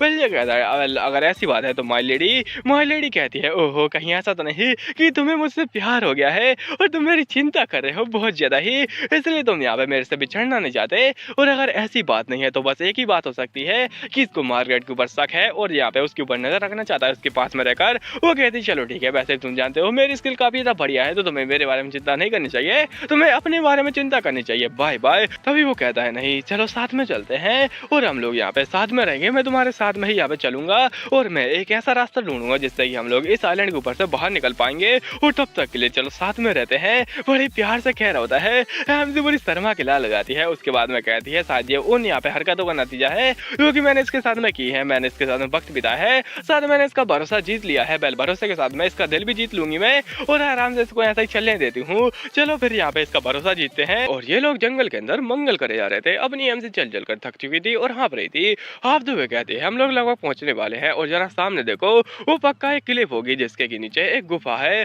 तो चलो चलते हैं उस गुफा के अंदर इससे पहले कि बारिश होने लगे और हमको वहाँ पे आशियाना लेना पड़ेगा। और अपनी एम से उस घाघरे को ऐसा उठा रही थी जैसे उसके अंदर सोना लगा हूँ। मैं तो कहता हूँ काट डालो।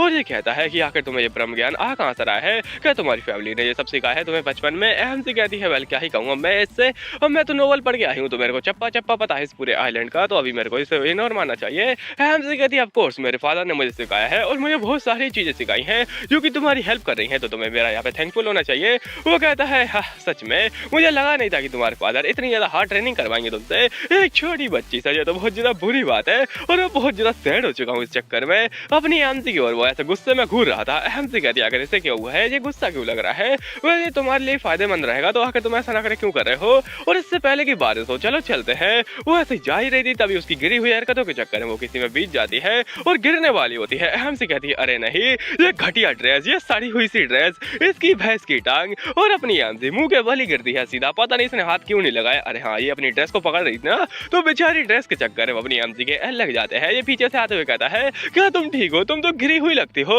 और अपनी एमसी को उठाता है। एमसी बेचारी उसी से चिपक जाती है और कहती है अरे नहीं मेरा पैर तो मुड़ चुका है। तभी यहाँ पे ये कहता है चलो कोई बात नहीं मैं तुमको संभाल लेता हूँ और एक्सक्यूज मी। उसके बाद अपनी एमसी को लेके आता है और उसके पैर को चेक कर रहा होता है। जैसे ही उसको हाथ लगाता है अपनी एमसी कहती है नहीं इसके अंदर बड़ी गुदगुदी हो रही मेरे को, कोई छोड़ दो तो मेरे को। और वो कहता है तुम चिंता मत करो ये थोड़ी देर में ठीक हो जाएगा, और ऐसा लगता है कि ये पहले से ही तुम्हारे यहाँ पे चोट लगी हुई थी, ये अभी बढ़ चुकी है। और अपनी एमसी से कहता है थोड़ी देर के लिए मेरे को माफ करना, लेकिन मेरे को ये करना ही पड़ेगा। और वो अपनी एमसी को बाहों में उठा लेता है। एमसी बड़ी शर्माने लगती है और कहती है ये क्या कर रहे हो, और पूरी लाल लाल टमाटर हो जाती है। वो टमाटर कहती है नहीं तुम ऐसा कैसे कर सकते हो मेरे साथ में, छोड़ो छोड़ो मुझे। वो कहता है कि छोटे बच्चों की तरह ऐसी हरकतें करना बंद करो, और अभी मेरे को यही करना पड़ेगा, इससे पहले कि यहाँ पे बारिश होने लगे हमको जाना पड़ेगा, तो अच्छे से मेरे को पकड़ लो इससे पहले कि तुम गिर जाओ वापस से गिरी गिरी हुई लड़की हमसे कहती हाँ वैसे अब मेरे को पकड़ना तो पड़ेगा इसे, और ऐसा लगता है कि यहाँ पे काफी ज्यादा मेरे साथ में बढ़िया हो रहा है, तो चलो इस मौके का फायदा उठाया जाए, आई मीन इस फायदे का मौका उठाया जाए। जो भी है अपनी हमसे तो ऐसे कर पकड़ लेती है जैसे कि उसका बीएफ हो और उसको यहाँ पे बेड के ऊपर ले जाने वाला हो, और तभी दिखाता है बादल और भी ज्यादा बढ़ने लगते हैं। हमसे कहती है ऐसा लगता है कि बारिश जल्दी होने वाली है, और इनके सामने होता है एक काला कमीना कुत्ता कौआ जो कि इनको देख के खाव खाव करने लगता है। ऐसा लगता है इस कौए को भी एक्सप्लेनर बनना है। अपनी एमसी तभी देखती है इस प्यारे इनुज की ओर जो कि बड़ा ही शांत शांत लग रहा था। एमसी कहती सच में ये मेल लीड बहुत ज्यादा रिलायबल है, मेरा मन तो करता है कि इसी के ऊपर चढ़ी रहूं, लेकिन अपनी एमसी इस मौके का फायदा उठाती है और कहती है थैंक यू तुम्हारा ऐसा करने के लिए, और प्लीज मानो या ना मानो लेकिन मैं बहुत ज्यादा बदल चुकी हूँ, तो क्या तुम मुझे इस तरीके से ट्रीट कर सकते हो जैसे कि मैंने न्यू जन्म लिया है और मैं कुछ और हूँ, जो पहले थी वो मैं नहीं हूँ, तो प्लीज मेरे को माफ करो। वो कहता है क्या बकवास है ये। एमसी भी पूरी ऑकवर्ड से माहौल में फंस जाती है। वो कहता हाँ ये बात तो सही है कि तुम काफी ज्यादा बदल चुकी हो, लेकिन फिर भी तुम्हें क्या लगता है कि तुम यहाँ पे भूल जाओगी उन सारी बातों को, और मैं उन्हें भूल कर दूं, मैं माफ कर दूंगा? बिल्कुल भी नहीं, ऐसा कुछ भी नहीं होने वाला है, और मैं तुम पर बस थोड़ी दया दिखा रहा हूँ क्योंकि तुम एक लेडी हो और मैं एक जेंटलमैन, तो बस अपना काम कर रहा हूँ मैं। अगर तुम ज्यादा यहाँ पे बकवास करोगी तो मैं तुम्हें समंदर में फेंक दूंगा, समझे क्या? इसके आगे पीछे कुछ भी मत सोचना कि यहाँ पे मैं बस कुछ और कर रहा हूँ तुम्हारे साथ में, ऐसा बिल्कुल भी नहीं है, और तुम सच में बहुत ज्यादा दिमाग खराब कर रही हो मेरा। एमसी बेचारी पूरी तरह से टूट जाती है उसकी बातों से और कहती नहीं मेरे साथ बहुत ज्यादा अन्याय हो रहा है, पर तभी इसके साथ में कोई और कर जाता है अन्याय। बहुत जोर की चीख आती है। एमसी कहती हाँ ये चीख तो इधर से भी आ रही है उधर से भी आ रही है, आखिर कौन है यहाँ पे? तो ऐसा लगता है बहुत सारे ही लोग हैं, और तभी यहाँ पे अपनी एमसी ध्यान देती है कि सन तो अभी डूबा ही नहीं है, तो आखिर ये लोग आ तो कहाँ से रहे हैं। तभी कोई आता है और अपनी एमसी को घेर लेता है चारों ओर से। एमसी कहती है अरे नहीं खतरा, और वो अपने यहाँ पे एल को ही आई मीन अपने इनुज को ही छोड़ के हट जाती है। बेचारे का मोय मोय हो जाता है क्योंकि वो यहाँ पे गिरती है, वहीं पे मोस्टर होता है। वो कहता है अरे नहीं लेडी तुम कहाँ जा रही हो? वो एकदम मोस्टर के सामने ही गिर जाती है। एमसी कहती है क्या मैं गधी थी? और वो यहाँ पे मोस्टर उसको ऐसे घूर रहे होते हैं जैसे कि शिकार खुद उनके सामने शिकार होने आया हो, और वो कहते हैं आ जाओ गन्ने का जूस, अब तो हम पियेंगे गन्ने का जूस, और बहुत जोर से चिल्ला रहे थे। अपनी एमसी कहती है अरे नहीं मेरे को भागना पड़ेगा, और बेचारी यहाँ पे धरती की बोझ तभी अपने यहाँ पे इनुज उसके ऊपर बोझ डाल देता है यहाँ पे लकड़ियों से, और उनको भगा रहा होता है। एमसी से कहता है कि भागो यहाँ से, मेरा मुंह क्या देख रहे हो, जल्दी से यहाँ से भागो, और उसकी गर्दन ही पकड़ लेता है हाथों से। पता नहीं क्या चल रहा है, लॉजिक गया तेल लेने। अपनी एमसी कहती है ओह माय गॉड अब मेरे कुछ ना कुछ करना पड़ेगा, वो यहाँ पे पहले ही लड़ रहा है तो मेरे को इसका बोझ नहीं बनना है, तो चलो भागते हैं। और अपनी एमसी भाग रही होती है पता नहीं कैसे, लेकिन हाँ वो एक पेड़ पर पहुंच जाती है, और एमसी कहती है मुझे इस पेड़ को चढ़ना पड़ेगा ताकि वो मेरे पीछे ना आए, पर इस घाघरे में वो कैसे चढ़ेगी? तभी एक भेड़िया इसका घाघरा ही पकड़ लेता है। एमसी कहती है अरे नहीं ये कपड़े ये मेरे को यहाँ पे मरवा के मानेंगे, और वो भेड़िया ऐसे खींच रहा होता है जैसे कि उसको इसके कपड़े फाड़ने हो। एमसी कहती नहीं छोड़ो मेरे को, और वो पीछे से आ रहा होता है इनुज इसको यहाँ पे हेल्प करने। वो कहती है नहीं इधर मत आओ तुम्हारे पीछे एक और है, और तभी वो इसके जो पीछे वाला होता है वो बहुत जोर से चिल्लाता है। एमसी कहती है आखिर मैं ही क्यों फंस जाती हूँ उन कपड़ों के चक्कर में, ये कपड़े कहाँ से आए? और तभी से कुछ यादें आती हैं अपने ही बारे में और इनुज के बारे में, जब अपने इनुज ने इसको ठुकरा दिया था इसके प्यार को, और बेचारी के साथ में बहुत ज्यादा बुरा हुआ था। ये कहती है अगर तुम मेरे साथ में ऐसा कैसे कर सकते हो, तुम मेरे से प्यार नहीं करते क्या? और हाँ तुम्हारे अंदर वो खूबी नहीं है जो कि मेरे अंदर है, क्योंकि मैं इन रियल नोबल हूँ, मैं पूरी पूरी प्योर ब्लड हूँ। और हाँ ये प्योर ब्लड है, इसी के चक्कर में यहाँ पे उसको चिढ़ा रही थी कि उससे ये प्यार नहीं करता है। बेल छोड़ो इसको। अपनी आम से तो कहती है ये सच में एक नंबर की बुद्धू थी जो कि ऐसी हरकतें करके वो उसके अंदर नफरत भर रही थी, और वो बेचारा इससे नफरत ही करेगा ऑफ कोर्स क्योंकि ये ऐसी हरकतें ही कर रही थी। और अभी का सीन दिखाया था यहाँ पर कि ये बड़ी गुस्से में देख रहा था उसको। अपनी आम से कहती है इस मूर्ख के चक्कर में मैं क्यों फंसूं, और हाँ मेरे को एक ही चीज करनी है, वो है जहाँ से भागना और अकेले जिंदा रहना, क्योंकि इस तरीके की हरकतें करेगी तो वो कभी मेरी हेल्प नहीं करने वाला है। पर तभी इसको यादें आती हैं और ये रुक जाती है। यादें किसकी? तो अपने इनुज की जो कि इसकी हेल्प कर रहा था और बहुत ही ज्यादा प्यार से इसका ख्याल रख रहा था। हमसे कहती है हम लोग थोड़े क्लोज तो आए थे लेकिन फिर भी बात तो वही है ना। और अपनी हमसे तभी आंखें खोलती है और कहती है हाँ ये क्या चल रहा है और मैं यहाँ पे कैसे आई? वो एक पेड़ से यहाँ पे टिकी हुई थी और कहती है कि आखिर मेरे को ऐसा क्यों दिख रहा है जैसे मैंने गांजा फूका था, हरी हरी पत्तियां दिख रही हैं, क्या मैंने यही कही थी सपने में? हमसे को याद आता है कि वो भेड़िया उसको खाने वाला था और उसको लग रहा था कि वो भेड़िया उसको खा चुका है, पर तभी देखती है गन्ने का जूस बहुत ज्यादा ही। हमसे कहती है इतना सारा गन्ने का जूस, अरे नहीं। तभी उसका ध्यान जाता है कि यहाँ पे बहुत सारे भेड़िया यहाँ पे पड़े हुए हैं, ये लोग परलोक सिधार चुके थे। हमसे कहती है हाँ ये तो सारे सारे परलोक सिधार गए और आखिर चल क्या रहा है, इनुज कहाँ पे है? और इनुज इसके सामने खड़ा होता है। हमसे कहती है ठीक है। और मेरे को याद आया, हाँ मेरे को याद आया एक और बात कि जैसे ये ब्लड देखता है ये पूरा पागल हो जाता है। हमसे इसके हाथों में ब्लड देखती है। हमसे कहती हाँ अब मेरे को याद आया जब ये यहाँ पे बैटल फील्ड के अंदर ब्लड देखता था तो एकदम पागल हो जाता था, ये बर्सर्क हो जाता था और अपने ही कपड़े फाड़कर अपने को चोट पहुंचाने लगता था, क्योंकि इसके आस-पास तो कोई रहता नहीं था। तो ये अपने आप को मारता था, क्योंकि दूसरे लोग थे वो ऑलरेडी मर चुके थे और ये बड़े गुस्से में रहता था। अगर यहाँ पे ऐसे गुस्सा करेगा तो ये मेरे को भी मार डालेगा, तो मेरे को कुछ ना कुछ करना पड़ेगा। और वो तभी यहाँ पे थोड़ा पीछे मुड़ने वाला था, हमसे कहती है आई am so sorry my Lord, और बड़ी जोर की मारती है। सोचो जरा, ये अपने होश में था और अपनी हमसे ने से मार दिया, ये तो उसको छोड़ेगा ही नहीं। और अपनी हमसे कहती है वेल माय लॉर्ड, मुझे माफ करना, लेकिन अगर आप बजर्क हो जाते तो आप मेरे को ही मार डालते, हम लोग दोनों के दोनों मार जाते, तो यहाँ पे कोई फायदा नहीं था, इसलिए मैंने आपको मारा और आप यहाँ पे बेहोश हो चुके हैं, तो प्लीज मेरे को माफ करना।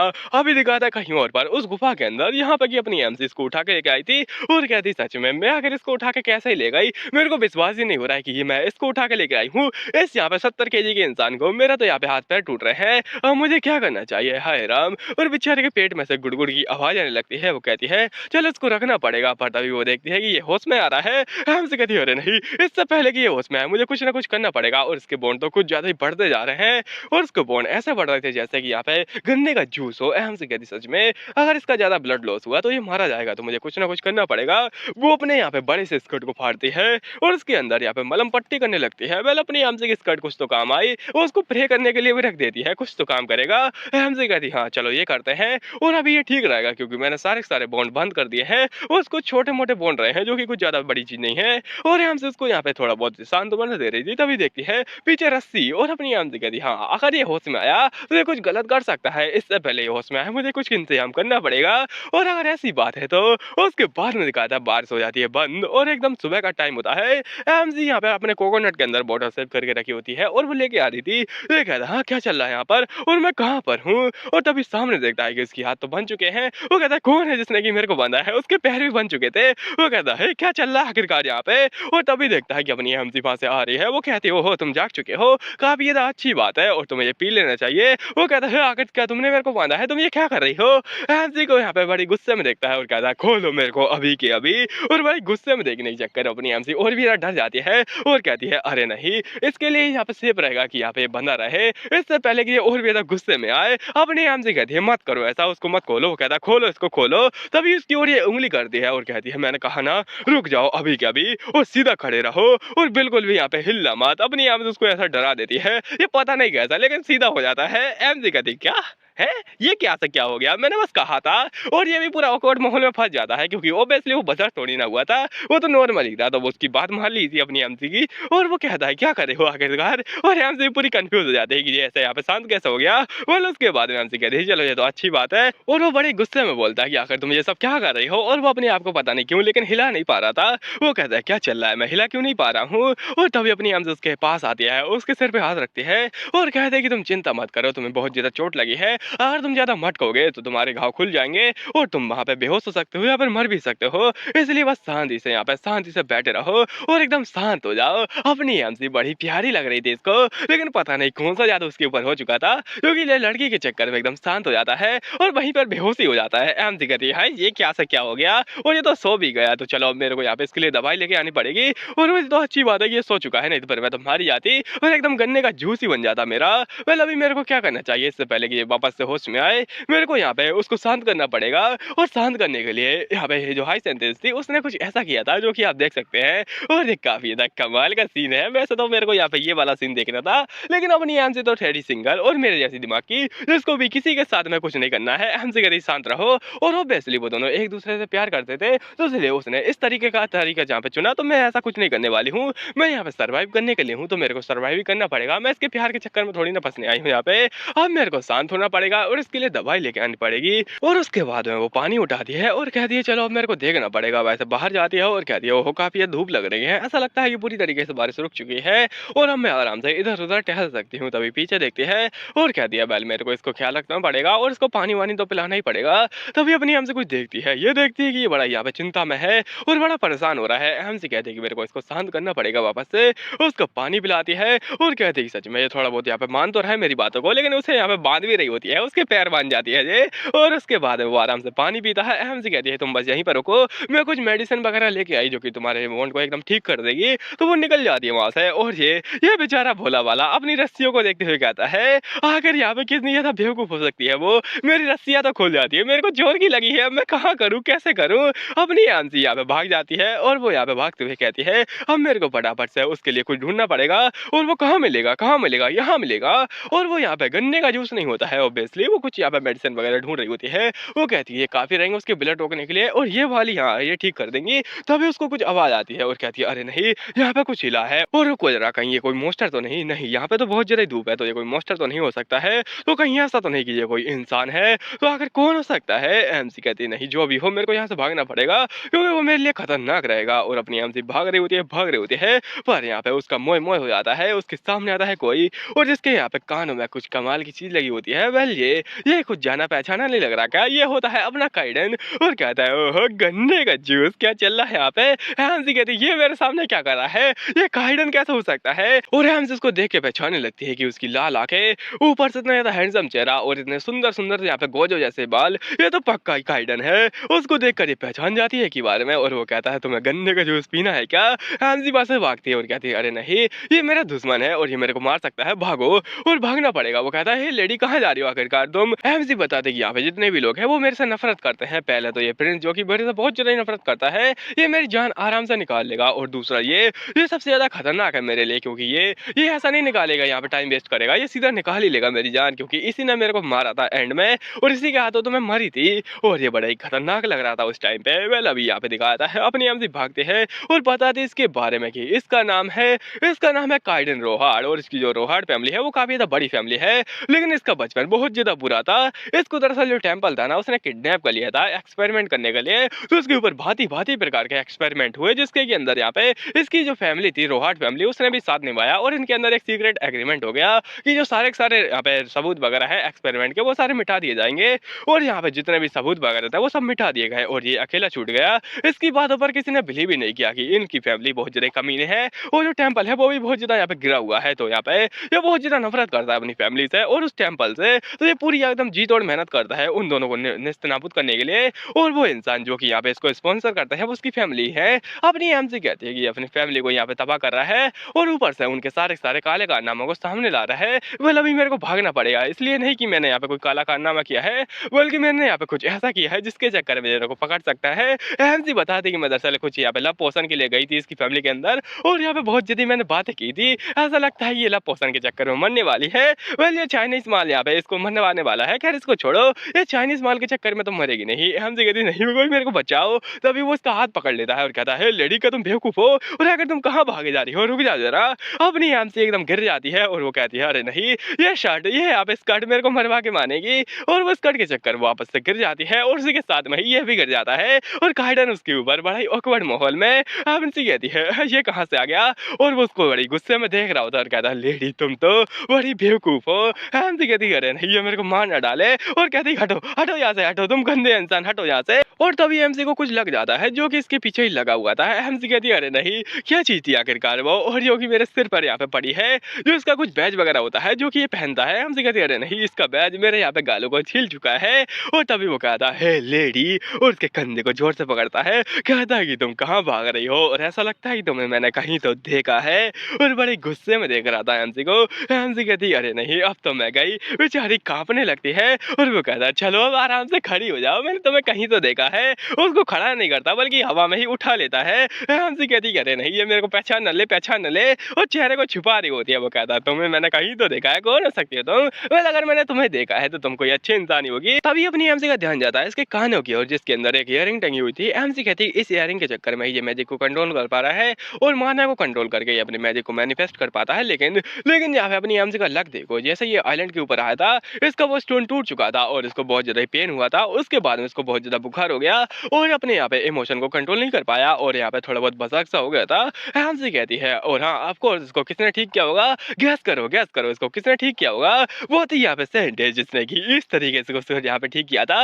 मैं भी ऐसे ही ठीक होना चाहता हूँ, काश कोई मेरे लिए होती, हाय हाय हाय मजा आ जाता मेरे को। तो उसके बाद में कहता है कि वैसे तुम हाँ मेरे को तुम देखी तो लग रही हो, लेकिन आखिर तुम ऐसी हरकतें क्यों कर रही हो? क्या तुम बोल नहीं सकती हो? मेरे को अच्छे से पता है कि तुम चीखी थी बहुत ज़्यादा ज़ोर से, तो तुम बोल सकते हो। एमसी कहती है बकवास करना बंद करो। वो कहता है ओहो क्या कहा क्या कहा? एमसी कहती है मुझसे दूर हटो और आखिर तुम्हें क्या चाहिए? और ऐसे यहाँ पे डर रही होती है। वो कहता है क्या? और रुको ज़रा मैंने तुम्हें अच्छे से देखा है कहीं न कहीं तो, और हाँ, मैं तुम्हें पहचान चुका हूँ। एमसी कहती है हाँ, ये पहचान चुका है? वो कहता है हाँ, तुम तो काफ़ी ज़्यादा सुंदर हो। और तभी अपनी एमसी का वो हाथ पकड़ लेता है क्योंकि ये भाग रही होती है। वो कहता है रुको ज़रा कहाँ जा रही हो? चलो थोड़ी बहुत दोस्ती वगैरह करते हैं। एमसी कहती है क्या तुम्हारे साथ में दोस्ती? बिल्कुल भी नहीं। वो कहता है रुको ज़रा तुम्हारा चेहरा मेरे को ठीक से याद नहीं आ रहा है, लेकिन मैंने कहीं तो देखा है। याद आ गया मेरे को। और अपनी एमसी पूरी घबरा जाती है। वो कहती है अरे नहीं अब तो मैं गई। वो कहता है कि तुम पक्का ही वही पागल लेडी हो ना? वही पागल लेडी हो, लेडी फ्लोरेन। एमसी कहती क्या पागल? आलसी कामचोर नालायक पागल लेडी फ्लोरेन तो नहीं। एमसी कहती इसकी ये हिम्मत, आखिर ये क्या बोल रहा है? वो कहता है तुम्हारे सड़े हुए घास के जैसे बाल बिल्कुल उसी के जैसे मिलते जुलते हैं, कहीं तुम लेडी फ्लोरेन तो नहीं सच में? एमसी गुस्सा हो जाती है, अपने हाथ छुड़ाते हुए कहती है आखिर तुम किसी सुंदर सुशील लेडी से कैसे बोल सकते हो इस प्रकार से? ये बहुत ज्यादा ही रूड है। और ये पूरा कंफ्यूज हो जाता है। एमसी याद कर देगी उसको, पक्का ही याद नहीं होगा क्योंकि ये बहुत टाइम पहले आया था मेरे से मिलने के लिए, क्योंकि अपनी एमसी ने वो चाइनीज दवाई जो बनवाई थी तो उसी के चक्कर में आया था इन्वेस्टिगेट करने के लिए। उस टाइम पे अपनी एमसी का चेहरा उसने ठीक से देखा नहीं था, तो उसको पक्का ही अपनी एमसी के बारे में कुछ याद नहीं होगा। और इसी बात का अपनी एमसी फायदा उठा रही होती है यहाँ पर। वो कह दिया आखिर तुम कौन हो? वो कहता है क्या तुम मुझे नहीं जानती? क्या तुम मुझे नहीं जानती? मेरा नाम काइडन रोहार्ड है, क्या तुम अब मुझे पहचान गई? और जरा बता। तो वो यहाँ पे नाम से रिलाती है। वो कहता है आई सी। और क्या तुम सच में लेडी फ्लोरेन नहीं हो? एमसी मना कर देती है। वो कहता है ये तो अच्छी बात है क्योंकि वो लेडी मुझे बिल्कुल भी पसंद नहीं है। एमसी पूरी डर जाती है, जैसा मानो कि उसका खून चूस रहा हो। बिल्कुल चूसू इंसान है ये तो। और एमसी कहती है ये कोई नॉर्मल इंसान नहीं है, ये बिल्कुल भी उस जैसा नहीं है, उस प्रिंस इनुस जैसा। ये मेरी जान निकाल सकता है, ये एक ऐसा इंसान है जो कि मुझे मार सकता है बिना किसी हिचकिचाहट के। तभी उसको कुछ होता है, वो इधर देखता है उधर देखता है और अचानक से ऐसा लगता है कि उसको पत्तियों का नशा चढ़ जाता है। वो कहता है तुम कुछ ज्यादा ही यहाँ पे अजीब लग रही हो, और उससे चिपक जाता है। वो कहता है तुम्हारी बॉडी के अंदर से बड़ी मस्त मस्त स्मेल आ रही है। एमसी कहती है आखिर क्या बक रहे हो? और वो शर्म के मारे लाल लाल हो जा रहा था, पता नहीं शायद उसके अरमान खड़े हो चुके हैं। वो कहता तुम तो बहुत ज्यादा बढ़िया लग रही हो, मन तो करता है कि मैं तुम्हें खा जाऊं। एमसी कहती दूर हटो, और बहुत जोर से चिल्लाती है। बेचारी डर जाती है, पर तभी उसको पता चलता है कि ये तो एक नंबर का बुद्धू है, ये अपनी ओपनिंग को उसको दिखा रहा है। तो अपनी एमसी कहती है इस मौके का फायदा उठाया जाए, और उसके घुटने पर देखती है, यहाँ पर उसको एक ओपनिंग मिल जाती है। वो जोर से मारती है जिससे कि इसका घुटना फूट जाता है। मैं तो कहता हूँ टांगों के बीच में मारना चाहिए था, लेकिन फिर भी अपनी एमसी उसके घुटने पर मारती है और वहां से भागने लगती है। वो कहता है लेडी रुको तो, कहाँ भाग रही हो तुम? अपनी एमसी भागे जा रही थी और कहती है मैं पूरी तरीके से रेडी हूँ तो मैं ही भाग पाऊंगी, और वो मेरा पीछा भी नहीं कर पाएगा, मेरे को भागना पड़ेगा। और वो कहती है भले ये मेरे को अभी ना मारे लेकिन बाद में जरूर मारेगा, इसलिए अब मेरे को भागना पड़ेगा। तभी देखती है उसके सामने तो खाई आ चुकी है, जैसे कि अभी मेरे सामने है। अपनी एमसी कहती है अरे नहीं मुझे यहाँ पे मोगली बनना पड़ेगा, और वो फटाफट से एक बेल को पकड़ती है और जंप मारकर पहुंच जाती है दूसरी साइड में। पता नहीं लॉजिक गया तेल ले लेकिन हाँ, ये इतने बड़े बड़े कपड़ों में यहाँ पे मोगली बन के दूसरी साइड पहुंच जाती है। और एमसी कहती है इसके साथ में रहने से बढ़िया तो मैं मर जाऊं, और अभी मेरे को भागना पड़ेगा, मैं इससे भी नहीं मरना चाहती।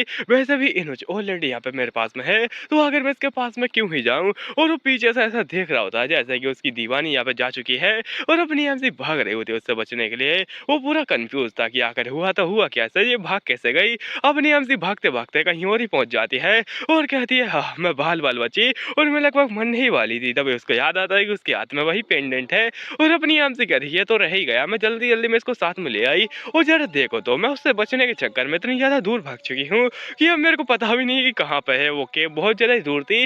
और अपनी एमसी दूसरे डायरेक्शन में भागा, यानी बहुत ज्यादा ही दूर आ चुकी है। और वो सोचती है बेचारा इंजर्ड होगा, कितनी उसको चोट लगी होगी, और उसकी हालत बिल्कुल मरने जैसी होगी, और मुझे जल्दी जाना चाहिए। पर वो सोचती है नहीं मैं ये सब क्या सोच रही हूँ। वो अपने ख्यालों को लात मार के हटा देती है और कहती है मुझे अभी अपने बारे में सोचना चाहिए। और तभी उसको कुछ देखता है। एमसी कहती हाँ ये जगह काफी ज्यादा सेफ लग रही है, मुझे इसके पास में जाना चाहिए।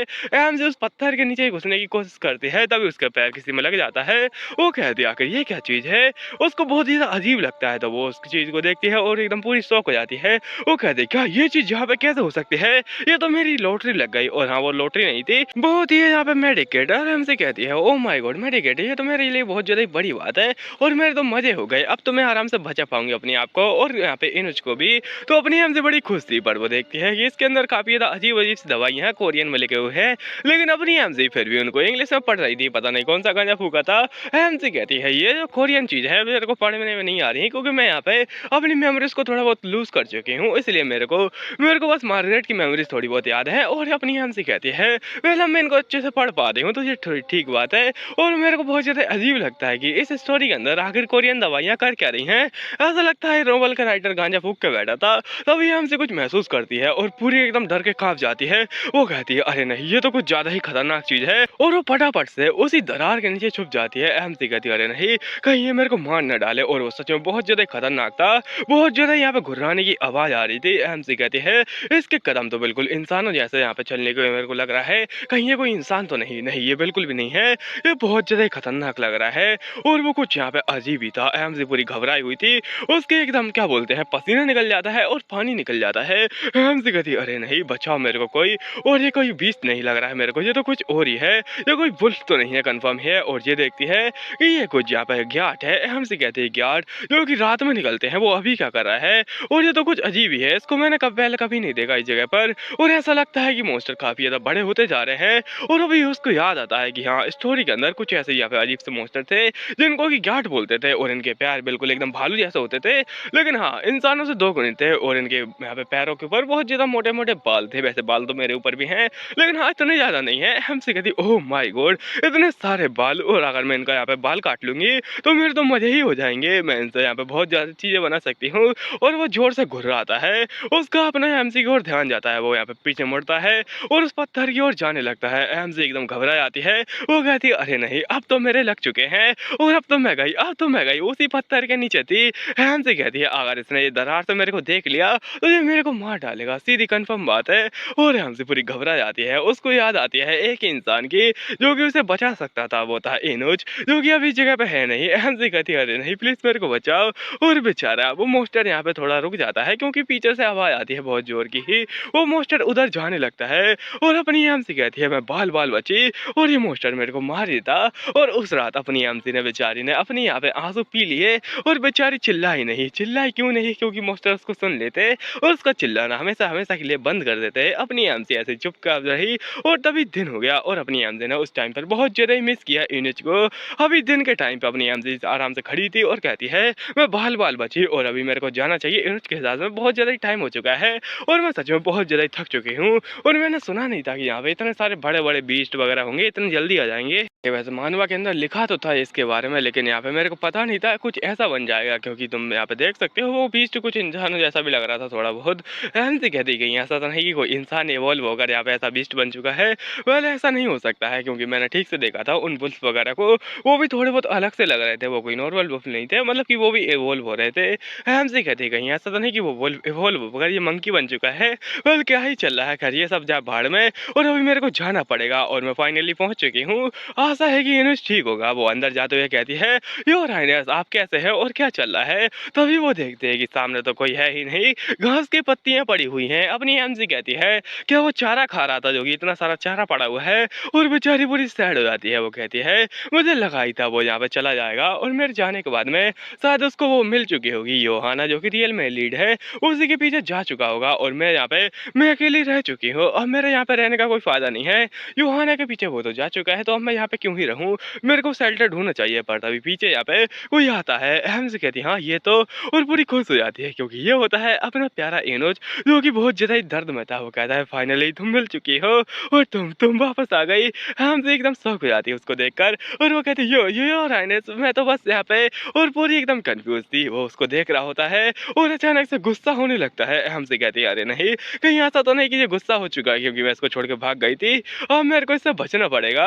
और उसको याद आता है कि कहीं यहाँ पे ऐसा तो नहीं कि ये पागल सा हो रहा है, मेरे को इसको शांत करना पड़ेगा। तो वो कहती है, योर हाइनेस जैसा कि मैंने कहा था, मैं मेडिसिन वगैरह लेने जा रही हूँ, तो मैं गई थी और मैं काफी ज्यादा बढ़िया बढ़िया हर्ब्स वगैरह लेके आई हूँ, और ये यहाँ पे इसके अंदर है, ये एक मेडिकेट है, और इसके अंदर कमाल कमाल की चीजें हैं, और ये सच में बहुत ज्यादा बड़ी चीज है जो कि मैंने ढूंढी है। ये इनक्रेडिबल है, ये बवाल है, ये धमाल है।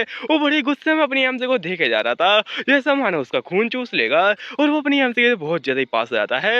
एमसी कहती है, आप योर हाइनेस चिंता मत कीजिए, मैं आपको फटाफट से मेडिकेट वगैरह लगा देती हूँ, पट्टियां लगा के आपको बिल्कुल मैं ठीक कर दूंगा, एकदम हस्ट पुष्ट। तभी वो अपनी एमसी को पकड़ लेता है और एकदम चिपकने लगता है। एमसी कहती है, अरे नहीं मैं तो गई, पर वो इंसान अपनी एमसी से चिपक जाता है और कहता है, कभी मुझे भविष्य में बिल्कुल छोड़ना मत अकेला। एमसी पूरी शर्माने लगती है और वो कहता है, तुम फालतू की दवाइयों के चक्कर में मेरे को छोड़ के चली गई और मेरा तो दिल एकदम रुक ही चुका था और मैं बिल्कुल भी इंजर्ड नहीं होने वाला हूँ आपसे, तो प्लीज़ मेरे को छोड़ के मत जाना कभी भी। अपनी हमसे पूरी शर्मा के लाल हो जाती है और वो कहती है, सब क्या चल रहा है और राइटर आकर यहाँ पे इतना ज़्यादा फूल क्यों खिला रहा है, क्या उसको बेबी को फूल पसंद है? वेल फूल जाने दो तेल लेने के लिए। और अपनी हमसे बताती है क्या रीज़न हो सकता है इस इंसान की ऐसी अजीब हरकतों का। तो ये बात है कल की, जब अपना यहाँ पे ये हाउस में आता है और कहता है हाँ क्या चल रहा है यहाँ पर, और आकर मैं इस जगह पे क्या कर रहा हूँ, मुझे यहाँ पे ठीक से याद करने दो। और तभी उसको बोन में दर्द होने लगता है। वो कहता है अरे नहीं ये तो कुछ ज़्यादा ही दुख रहा है, मुझे ठीक से याद नहीं आ रहा, और रुको ज़रा ये कपड़ा तो उस लेडी का है, मुझे लगा नहीं था कि वो अपने कपड़े का इस तरीके से इस्तेमाल कर सकती है, मुझे लगा वो उस गिरने के लिए उसका इस्तेमाल करेगी, लेकिन ये तो काफ़ी ज़्यादा बढ़िया है। तभी वो साइड में देखता है यहाँ पर कि वो लेडी नहीं थी और वो कहता है आखिर मार्गरेट कहाँ चली गई। तब उसको याद आता है थोड़ा बहुत कि यहाँ पे वो मेडिसिन वगैरह लेने गई है, तो ये कहता है वो पक्का ही बाहर गई होगी। और जरा देखो तो यहाँ पे क्या चल रहा है, मुझे सोचने दो। यहाँ पे कुछ चीज़ें बहुत ज़्यादा अजीब हैं और कुछ चीज़ें बार बार रिपीट होती हैं, जैसा कि मानो यहाँ पे कुछ सर्कल चल रहा हो। पहली बात तो यहाँ पे जो मोस्टर वगैरह होते हैं वो दिन में कभी भी अटैक ही नहीं करते, वो दिखते तक नहीं है, वो हमेशा रात में आते हैं, रात में ही अटैक करते हैं। और अभी अभी जो समय हो रहा है उसका मतलब है कि वो अभी आने वाले हैं। और अपनी एमसी तो बाहर ही है, वो कहता नहीं मार्गरेट तुम ऐसा नहीं कर सकती हो, और बाहर जा रहा होता है उसको बचाने के लिए। वो कहता है कि मोस्टर उसको यहाँ पे छेक लेंगे, उसके बाद मुझसे क्या होगा, उसके साथ में तो कुछ अलग ही हो जाएगा। वो भाग के जा रहा होता है और कहता है आकर यहाँ पे मैं ऐसे कैसे एक्टिंग कर सकता हूँ, और मैं बहुत ज़्यादा अजीब सा एक्ट कर रहा हूँ, अगर मैं यहाँ पे नॉर्मल होता तो मुझे कोई फर्क नहीं पड़ता कि वो मारी जाए या फिर उससे कुछ भी हो, और आखिर मैं ऐसा क्यों कर रहा हूँ, लेकिन फिर भी। और मुझे एक चीज़ अच्छे से याद आ रही है कि आखिर मैं यहाँ पे ये सब क्यों कर रहा हूँ, उसका रीज़न है कि यहाँ पे वो हमेशा ही मेरे साथ में अच्छी रही है, उसने मेरा बहुत ज़्यादा ख्याल रखा है, ऊपर से मेरी चोटों को भी देख रही थी, अगर वो नहीं होती तो मैं आज जिंदा भी नहीं होता, आज इन चोटों के चक्कर में मारा जाता। और उसको याद आता है उसके बदले में अपने इनोसेंस के साथ में क्या क्या किया है, वो उसको बहुत ज़्यादा यहाँ पे बुरा बुरा बोलता था। वो कहता कि तुम्हारे और मेरे बीच में कुछ नहीं हो सकता है, और तुम बिल्कुल वही हो जो कि तुम पहले थी, तुम बस मेरे ऊपर बोझ बन रही हो जगह पर, और मैं बस एक जेंटलमैन होने के नाते तुम्हें यहाँ पे बचा रहा हूँ, नहीं तो ऐसा कुछ भी नहीं है। उसको वही बात है, अब ऐसा चुप रही थी जैसे कि कोई भाला हो, और इतना ज़्यादा बड़ा वाला भाला, मैं भी छुपाना चाहूँगा इसको। वो तभी यहाँ पे मारता है और कहता है शिट, मैं यहाँ पे क्या क्या बोले जा रहा था और मेरे को ठीक से पता भी नहीं चला कि आखिर मैंने क्या से क्या कर डाला, और सच में बहुत ज़्यादा बुरा हो चुका है। वो भी ऐसी जगह पर जहाँ पर कि उसके पास में कोई है नहीं उसको बचाने के लिए, क्या से क्या हो जाएगा, और मैं एक नंबर का बुद्धू हूँ। उसके बाद में इसने बहुत ज़्यादा प्रेयर की और प्रार्थना करते करते पता नहीं ये बुढ़ा हो ना जाए, लेकिन हाँ अभी का सीन दिखाया था यहाँ पर ये कुछ ज़्यादा चिपकू हो रहा था और अपनी एमसी को किस करने ही वाला था, लेकिन जैसे कि तुम जानते हो ये रोमांस मानो बस नाम की ही रोमांस होती है, इनके अंदर कुछ होता ही नहीं है। एमसी कहती है क्या कर रहे हो, योर हाइनेस आप क्या कर रहे हैं, योर हाइनेस तो बड़ा शर्मा शर्मा के उसके पास में आ जा रहा होता है। एमसी कहती है लेकिन आपकी चोटें बढ़ती जा रही हैं और आखिर आप ऐसी बातें क्यों कर रहे हैं, मुझे पक्का यकीन है कि आप ऐसा यहाँ पे बिहेव बहुत ज़्यादा अजीब लग रहा होगा आपको भी, और मेरे को बहुत ज़्यादा अजीब लग रहा है आपका ऐसा बिहेवियर, ऐसा लगता है कि आपको कुछ हो चुका है। और ये पूरा शौक हो जाता है कि मैं अजीब बिहेव कर रहा हूँ। एमसी कहती है कहीं ऐसा तो नहीं कि इसको कुछ हुआ है और कहीं ये उसके चक्कर में तो नहीं हो रहा है।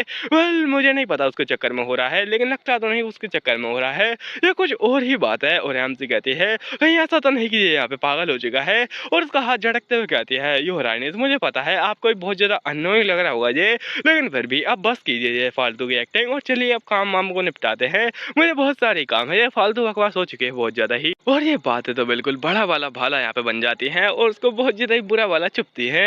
एमसी की वही बातें उसको याद आ रही थी जब अपनी एमसी उसको प्रपोज मार रही थी और ये उसको रिजेक्ट करे जा रहा था। ये कहता है मैंने क्या से क्या कर डाला, और उसको वही बात है ऐसे छुप रही होती है कसम से जैसे कोई भाला हो, और चुपते चुपते वो शांत हो जाता है। एमसी कहते हैं इसे क्या हुआ है, क्या ये वापस से बेहोश हो चुका है। वेल मैं भी क्या सोच रही हूँ, मेरे को प्यार वगैरह के बारे में कुछ नहीं सोचना है, मेरे को एक सिंपल सी चीज़ के बारे में सोचना है कि मुझे जिंदा यहाँ से भागना है। और अभी वो कहती है योर हाइनेस मेरे को पता है आपको बहुत ज़्यादा चोट लगी है, लेकिन मेरे को बहुत ज़्यादा भूख लगी है, तो पहले पेट पूजा फिर काम दूध, तो चलिए यहाँ पे खाना ढूंढते हैं और खाना खाने के बाद में मैं आपकी चोटों को ठीक करूंगी। वो एकदम शर्मा जाता है और उसके बाद में ये जाती है खाती है और वापस ले आती है। उसके बाद में मलहम पट्टी लगा रही होती है और ये कहती है बस आराम से बैठे रहो, बिल्कुल भी हिलना मत, मैं तुम्हें ये वाली दवाई लगा रही हूँ फिर वो वाली दवाई लगाएंगी, और आराम से उसको पट्टी वगैरह लगा देती है। कहती है कि चलो ठीक है ये हो चुका है, तुम अपने आप को आराम से देख सकते हो, ये फिट हो चुका है और एकदम हॉट लग रहा था ये, तो वो कहता है वो सच में ये तो कमाल की चीज़ है, लेकिन उसका ध्यान जाता है दवाइयों की ओर। और वो कहता है वैसे दवाइयाँ क्या है, मुझे तो इनका नाम पढ़ने में ही नहीं आ रहा है, और तुम तो इनको ऐसे पढ़ रही थी जैसे कि तुम्हारा फर्स्ट क्लास का फर्स्ट चैप्टर हो। हमसे यहाँ पे पूरे कन्फ्यूज हो जाती है कि अब वो क्या कहे, वो ऑब्वियसली बताएगी तो नहीं, वो एक मानवा के अंदर आ चुकी है जिसके अंदर ये एक ठरकी कैरेक्टर है, वो भी हैरम नोवेल का, तो ऑब्वियसली अपनी एमसी नहीं बताती है और वो कहती है वेल क्या तुम ईस्टर्न कॉन्टिनेंट के बारे में जानते हो, उसके अंदर एक छोटी सी जगह है चाइनीज एम्पायर के अंदर, मतलब चीन डायनेस्टी के अंदर, उसकी जगह पे थोड़ी सी जगह है, बस थोड़ी सी जगह है, वहां से आई है लैंग्वेज, और तुम यहाँ पे तुम इसके बारे में नहीं जानते हो क्योंकि तुम किताबें नहीं पढ़ते हो, तुम बस यहाँ पे लड़ाई धड़ाई करते रहते हो, इसलिए जाओ और ज्ञानी बाबा से ज्ञान लेके आओ। वो कहता ठीक है एमसी कहती बाल बाल बची, मौत को छूकर मैं टक से वापस आ गई, वो तो अच्छी बात है कि मैं उल्टी सीधी नॉवल पढ़कर थोड़ा बहुत यहाँ पे चाइनीज ज्ञान ले लेती हूँ और थोड़ा बहुत मेरे को हिस्ट्री के बारे में पता है। तब इस साइड में देखती है यहाँ पर वो मेडिकेट होती है, एमसी कहती है आखिर राइटर ने कौन सा गांजा फूका था जो कि यहाँ पे ये मेडिकेट कोरियन में लिख दी, बल्कि आज के जमाने में तो कोरियन इनको आती भी नहीं होगी और ना ही पता हुआ कि कोरिया जैसा कोई देश है, ऑब्वियसली उस टाइम पे था ही नहीं। एमसी तभी उसकी ओर देखती है और वो कहता है तुम्हारा चेहरा है ना उसके ऊपर एक मार्क है, तुमने बताया नहीं आकर ये मार्क आया कहाँ से, तुम्हें चोट लग कैसे गई। एमसी याद करती है काइडन के बारे में कि क्या मुझे इसके बारे में बताना चाहिए। वेल जरा सोचो तो ये ऑब्वियसली योहान से मिलेगा और योहान से मिलने के बाद में ये पक्का ही काइडन से मिलेगा, तो काइडन और योहान से मिलने के बाद में ये तो ऑब्वियसली बात है कि उनसे बातचीत करेगा और उनके बीच में बॉन्डिंग हो जाएगी, तो ये फेथ है इसका, तो इससे अच्छा होगा कि मैं खुद ही इसको बता दूं। और वो कहती है वेल ये दरअसल एक आदमी से मेरे ऊपर गिर गया था, उसके चौके में लगा हुआ था। ये कहता है क्या कह रही हो, और ये कैसा हो सकता है कि एक आदमी के ऊपर से तुम्हारे ऊपर गिर गया। वो कहती है वेल मैं गलती से उसके नीचे आ गई थी, एक आदमी के नीचे आ गई थी मैं, और ये पूरा गुस्से में आता है, उसके कहने का कुछ डबल ही मीनिंग निकल रहा होता है और इतना ज्यादा गुस्से में होता है कि पत्थर को चकनाचूर कर देता है। वो कहता है यहाँ पर तो गंदोगोल चालू है और कुछ ज्यादा ही बड़ा वाला गंदोगोल चालू है। तभी अपनी एमसी कहती है क्या हुआ है तुम्हें और ये क्या कर रहे हो, और क्या तुम इस यहाँ पे पहचानते हो इस यहाँ पे ब्रेसलेट को, यहाँ पर इस यहाँ पे बैच के को। वो कहता है भाई ये बैच तो यहाँ पे मैजिकल टावर का लगता है और तुम्हें ये कहाँ से मिल गया। एमसी कहती है पक्का इसको पता चल चुका होगा और शायद इसका नाम नहीं आ रहा है इसको। तभी वो कहती है वैसे क्या तुम यहाँ पे मेरे को बता सकते हो कि तुम्हारे दिमाग के साथ में कुछ उल्टा सीधा है क्या, तुम काफी बार गुस्सा हो जाते हो ब्लड वगैरह देख के, तो क्या कुछ ऐसा है जो कि तुम्हारे दिमाग के अंदर चलता है ब्लड देख के, क्या तुम्हें कोई ट्रॉमा है। बस मैं जानकारी के लिए पूछ रही हूँ, जनरल नॉलेज के लिए। अपने मन के अंदर सोती है मुझे यहाँ पे जान बचा के भागना है, तो ऑब्वियसली ये तो करना पड़ेगा, सेफ्टी सबसे ज्यादा इंपॉर्टेंट है। वो कहता है वेल हाँ तुम कह सकते हो थोड़ा बहुत ट्रॉमा है बोर का, लेकिन हाँ ये इतना ज्यादा नहीं है, मतलब बोर बहुत ज्यादा टाइम पहले खत्म हो चुकी है, तो मेरे को इतना ज्यादा आता नहीं है, मेरे को यहाँ पे ब्लड देखने को नहीं मिलता है, तो बस मैं थोड़ा बहुत ट्रिगर होता हूँ। एमसी कहती तुम ये क्यों नहीं कह देते कि तुम्हें उसको कंट्रोल करना नहीं आता है, तुम अपने आप को शांत नहीं कर पाते हो। और ये सुनकर ही उसके ऊपर से चिड़िया उड़ जाती है। उसके बाद अपनी एमसी को याद आता है आखिर मैंने इसे कंट्रोल कैसे किया था, और पहले तो ये आराम से कंट्रोल हो गया था मेरे कहने पर, और आखिर बात क्या हो सकती है कहीं वो तो नहीं। तभी वो कहता है वेल पता नहीं कैसे, लेकिन हाँ मार्केट तुम जब कहती हो ना तो मैं बहुत ही ज्यादा शांत हो जाता हूँ, पता नहीं ये कैसे होता है, लेकिन हाँ तुम्हारे कहने से हो जाता है, तो शायद तुम ही वो जानती होगी, और कुछ अलग ही यहाँ पे हॉर्नी सा हो रहा होता है। वेल उसके समय कंट्रोल में आता हूँ वो तुम जानती होगी। और हमसे शर्माने लगती है, कहती है आखिर इसका मतलब क्या है, ये कहना क्या चाहता है, और बड़ी शर्माते लाल टमाटर बन जाती है। ये कहता है जब मैं छोटा बच्चा था तो मैं फियर्सली कम्पीट किया करता था मेरे भाई और बहनों के साथ में, और वॉर के अंदर जब मेरे बहुत सारे कॉमरेड मारे गए थे, ऊपर से मैंने बहुत लोगों को मार डाला था बस अपने गुस्से के चक्कर में, तब भी किसी ने मुझे नहीं बोला कि रुक जाओ अब बहुत ज्यादा हो चुका है, पर शायद मुझे उन्हीं वर्ड्स की जरूरत थी, और अब जबकि तुमने मुझसे वो वर्ड कह दिए हैं तो मैं रुक चुका हूँ, और ये सच में वही चीज है जो कि मेरे को चाहिए थी, इसलिए शायद ये वही वर्ड्स हैं। और बात रही चोट की तो मेरे को थोड़ी बहुत यहाँ पे खून से अपनी हमसे पूरी गुस्सा हो जाती है और कहती रुक जाओ ये मत करो नहीं तो फिर हम दोनों का बाजा बच जाएगा। और वो कहता है मेरे को थोड़ी बहुत चोट या फिर खून से फर्क नहीं पड़ता है, मेरे को बहुत ज्यादा गन्ने का जूस चाहिए जिससे कि मैं एकदम बजर्क हो जाऊं। हमसे कहती है ये तो अच्छी बात है, नहीं तो फिर मैं तो अभी यहाँ पे मारी जाती। और वो उसकी ओर देखते हुए कहती है ये तो बढ़िया बात है, लेकिन फिर भी इसको कंट्रोल करना वो बहुत ज्यादा मुश्किल चीज है। अच्छा हुआ कि यहाँ पे एक रास्ता है जिससे कि मैं इसको बचा सकती हूँ, आई मीन इसको रोक सकती हूँ मेरे को मारने से। और वो कहता है वैसे अगर इसके बारे में बात की जाए तो एक और रास्ता हो सकता है जो कि तुम जानती होगी क्योंकि तुम्हें ही पता है कौन से वर्ड्स हैं, तो तुम ही जानती होगी उन वर्ड्स के बारे में। एमसी कहती है वेल ये कोई बर्ड वगैरह रास्ता नहीं है, वो तो अपनी बॉडी से कंट्रोल किया करती थी इसको। तो योहाने के बारे में बताती है वो अपनी बॉडी से इसको कंट्रोल किया करती थी और उसको शांत कर देती थी। वेल ये फंडामेंटल यहाँ पे चीज तो नहीं थी, लेकिन फिर भी थोड़ा बहुत इसको शांत कर देती थी कुछ समय के लिए, यानी बार बार वो अपना यूज करती थी, आई मीन बॉडी का यूज करती थी। एमसी कहती है मुझे लगा नहीं था कि इसको पता नहीं है कि इसकी बॉडी का यहाँ पे कोई ऐसा कंट्रोल पाना चाहेगा, लेकिन फिर इसको छोड़ो। अपनी एमसी कहती है वेल इस बात को यहाँ पे छोड़ा जाए, लेकिन अगर तुम कभी भी ब्लड देखो तो उसके ऊपर बिल्कुल भी ध्यान मत देना और बिना कुछ सोच समझे बस वहां से हट जाना, बिल्कुल भी ब्लड की ओर देखना भी मत। वो कहता ठीक है, वैसे तुमने क्या लगाया था मेरे बॉन्ड के ऊपर? हैंसी कहती है ये चमत्कारी दवाई है, कोई बाबा जी की बूटी है, इसको मैंने लगाया था और क्या तुम्हें यहाँ पे ये लगानी है? वो कहता है हाँ लगानी तो है, और अपनी हैंसी की ओर बढ़ने लगता है। हैंसी एकदम गालों के पास में एकदम पास से आ जा रहा होता है। हैंसी कहती है ये तो बहुत ज्यादा ही पास में है, और कुछ ज्यादा ही पास आकर वो अपनी हैंसी के यहाँ पे गालों की ओर वो लगाने लगता है। हैंसी कहती है इतना पास इतना करीब की क्या ही बताऊं। वो कहता है तुम्हें ये चोट लग गई, और आकर वो इंसान अब क्या कर रहा होगा? हैंसी कहती है वेल मैंने जो पहले कहा था वही सच है, मैंने उसकी टांग तोड़ी और मैं भाग गई वहां से। उसके बाद मेरे को कुछ याद नहीं है क्योंकि वो बहुत ज्यादा तेज भागी थी और बहुत ज्यादा दूर आ गई थी। तो ये कहता है हाँ अच्छी बात है, और तुम्हें उस आदमी से बचना पड़ेगा, तुम बिल्कुल भी अकेला नहीं भाग सकते उस आइलैंड के ऊपर जिससे पहले कि हम लोग यहाँ से भागे। वो कहती है ऑफ कोर्स मैं ऐसा नहीं सोच रही हूँ, और अपने मन के अंदर कहती है मैं ऐसा सोच तो रही हूँ क्योंकि अब मैं यहाँ पे गाइडेंस से मिल चुकी हूँ, तो मैं इसके साथ में रहकर सेफ तो फील नहीं कर सकती हूँ, तो मेरे को बचना पड़ेगा और जो शेल्टर है उसको ढूंढना पड़ेगा, उसके बिना मैं सेफ नहीं रह पाऊंगी, तो मेरे को फटाफट ढूंढना पड़ेगा। लेकिन अपनी हैंसी के साथ किस्मत फूटी थी, वो उसके बाद में बेहोश हो जाती है, 3 दिनों के लिए वो बीमार पड़ जाती है, और बेचारी यहाँ पे बिस्तर पे ही पड़ी थी। वेल बिस्तर तो नहीं लेकिन घास थी, तो अपनी हैंसी बस घास पे पड़ी थी 3 दिनों के लिए, और बेचारा इन्हें सब कुछ करे जा रहा था। 3 दिनों के बाद में दिखाया था एक प्यारी सी नदी के पास में अपनी हैंसी आराम से अपना सिर पकड़ कर बैठी थी और कहती है वेल मैं सच में थक चुकी हूँ, और मेरे को लगा नहीं था कि मेरे को जुलाब हो जाएगा, मेरा पेट खराब हो जाएगा। वेल अब मेरे को आराम से शुद्ध पानी पीना चाहिए, एकदम ताजा गर्म पानी, ताकि मैं बच जाऊं और मेरे साथ में ऐसा ना हो भले ये बहुत ज्यादा दिमाग खराब करने वाला हो, क्योंकि पहले मेरे को ऊपर सी जगह पे किसी पे वहां पे पानी रखना पड़ेगा और उसे अपनी रस्सी से आई मीन अपने कपड़े से ही नीचे लाना पड़ेगा, जिससे कि वो थोड़ा बहुत यहाँ पे थोड़ा बहुत सुसक कर आए और उसके अंदर से जो गंदगी है वो चली जाए। थोड़ा बहुत यहाँ पे ग्रेविटी का भी इस्तेमाल किया जाए, और अपनी हैंसी कहती है बस एक बार उस नीचे आए हुए पानी को मैं गर्म कर लूँ तो मेरे को कोई बीमारी हो ही नहीं सकती है, वो गर्म पानी मेरे लिए एकदम परफेक्ट रहेगा। चलो पीते हैं वो गर्म पानी, लेकिन उसके लिए मेरे को मेहनत करनी पड़ेगी। और सोचो जरा दिन तो काफी ज्यादा बढ़िया जा रहा है और माहौल भी काफी ज्यादा अच्छा है, लेकिन क्या मेरे को इसी माहौल में डरना है? और ऐसा लगता है कि जो इनोच है ना वो मेरे ऊपर कुछ ज्यादा ही भरोसा करता जा रहा है, लेकिन फिर भी कब तक करेगा वो भरोसा?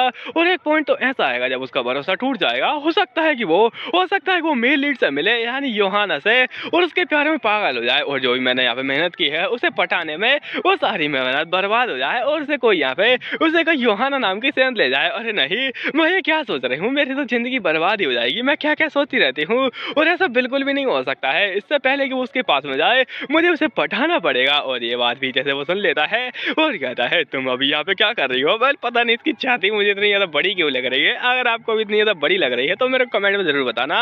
हमसे कहती है ऑफकोर्स मैं कुछ काम कर रही हूँ। वो कहता है सच में तुम्हें अभी भी काम करना है, मैंने कहा था ना तुम्हें आराम करना चाहिए। हमसे कहती है चलो तुम खाना लेके आ चुके हो तो चलो करते हैं यहाँ पे खाना और आराम से पेट पूजा और उसके बाद में काम दूजा। ये कहता है चलो चलते हैं, पर ये रुक जाता है। हमसे इससे टकराते हुए कहती है क्या कर रहे हो और तुम रुक क्यों गए, चलो ना आगे। तभी वो कुछ देखती है और पूरी आंखें फट जाती हैं। ये होता है अपना काइडन जो कि पढ़ा हुआ होता है, क्योंकि इसको भी पढ़ना है तो ये पढ़ा बन के पढ़ा हुआ है। और ये पढ़ा क्यों पढ़ा हुआ है वो तो मैं नहीं जानता।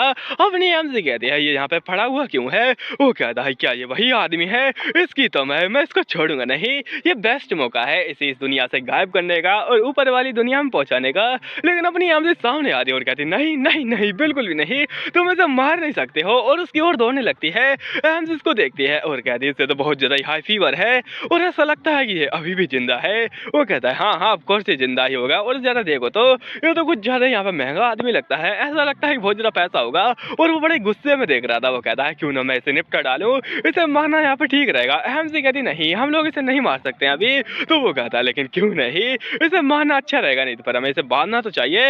हमसे कहती अरे शांत रहो, हम इसे मारने वाले नहीं है और ये बढ़िया से हमारे काम में आने वाला है। तभी वो अपनी हमसे का हाथ पकड़ लेता है और हमसे को जोर से खींचता है। हमसे को बहुत जोर से ही पकड़ता है वो। तभी अपना यहाँ पे पीछे से इन्हों चाहता है और कहता है क्या तुम ठीक हो। हमसे कहती हाँ मैं ठीक हूँ, कोई दिक्कत की बात नहीं है। और चलो अभी हमें इसको लेके जाना पड़ेगा हमारे हाइड आउट की ओर और तुम चिंता मत करो। तभी अपना इनोच उसका हाथ छुड़ाता है और हाथ छुड़ाने के बाद वो देखता है कि उसके हाथ के ऊपर एक मार्क है। हमसे कहती हाँ ये क्या है। और वो कहता है ये तो मार्क है, ये तो बहुत ज्यादा बड़ा वाला मार्क है। और उसके वजह से वो बहुत ज्यादा गुस्सा हो जाता है। हमसे कहती कोई बात नहीं, बस छोटा सा तो मार्क है।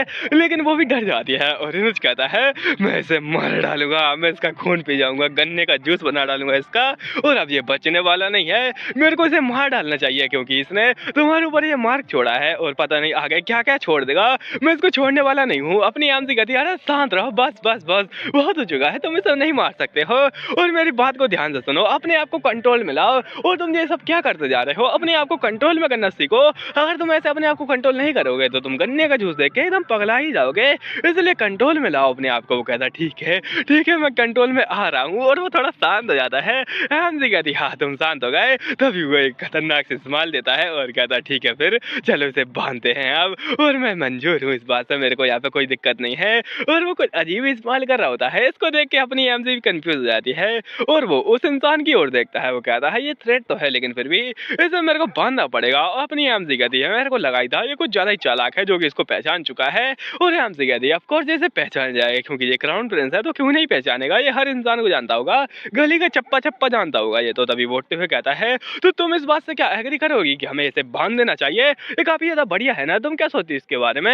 एमसी कहती है क्या ये मेरे से ओपिनियन मांग रहा है, क्या ये मेरे से भरोसा करता है मेरे ऊपर? वो कहता है जल्दी के बताओ मेरे को, अगर तुमने नहीं बताया तो मैं तुम्हें और इसे यहाँ पे दोनों को यहाँ पे समंदर में फेंक दूंगा या फिर मैं इसे मार डालूंगा। एमसी कहती हाँ मेरे को लगा ही नहीं था इसके बारे में, चलो ठीक है फिर जैसा ही तुम कहते हो, चलो इसको बांधते हैं और लेके चलते हैं। और अब ये लोग निकल जाते हैं अपने एरिया की ओर और वो कहती है भगवान ये क्या है, और उसको तो बहुत ज्यादा चोटें लगी है और वो बहुत ज्यादा दर्द में होता है।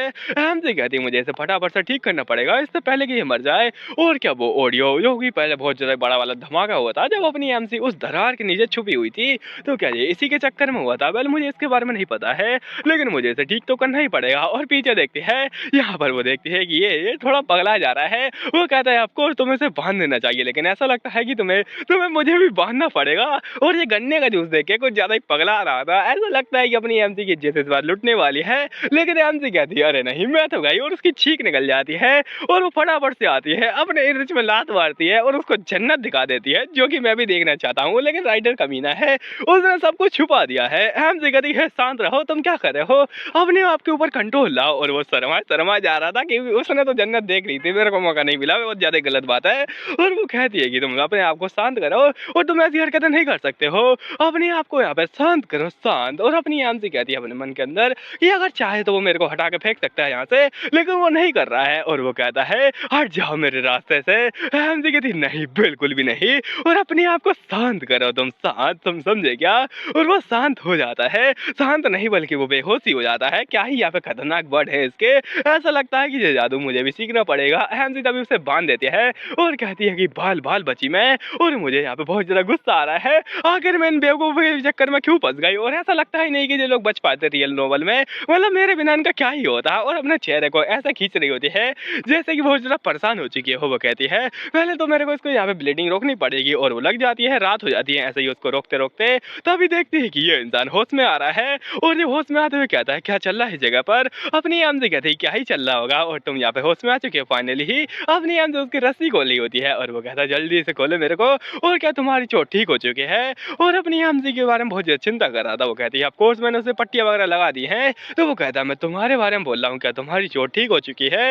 एमसी पूरी कंफ्यूज क्या करिए क्या बोल रहा है। वो फिर से कहता है कि मैं तुम्हारी चोट के बारे में बोल रहा हूँ, मुझे उससे क्या ही फर्क पड़ता है, वो चाहे जिए या मरे। एमसी कहती है ऑफ कोर्स मेरी चोट ठीक हो चुकी है, इसमें कोई गंदी बात नहीं है। और वो कहता है चलो ठीक है फिर अब उस इंसान की ओर देखा जाए, ऐसा लगता है कि हमें उसे निपटा देना चाहिए, उसकी भैंस की टांग। एमसी कहती है ये कुछ अजीब ही लग रहा है, वेल छोड़ो इसको।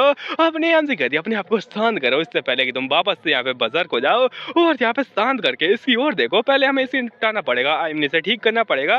और वो कहता है हाँ ये काफी ज्यादा बढ़िया रहेगा, और मैं बजर्क हो जाऊँ तो मैं इसको निपटा पाऊंगा। एमसी कहती नहीं इसे निपटाना नहीं है, बिल्कुल नहीं निपटाना है, तुम ऐसा क्यों निपटाने के पीछे पड़े हुए हो? वेल ये निपटाएगा नहीं, पक्का ना?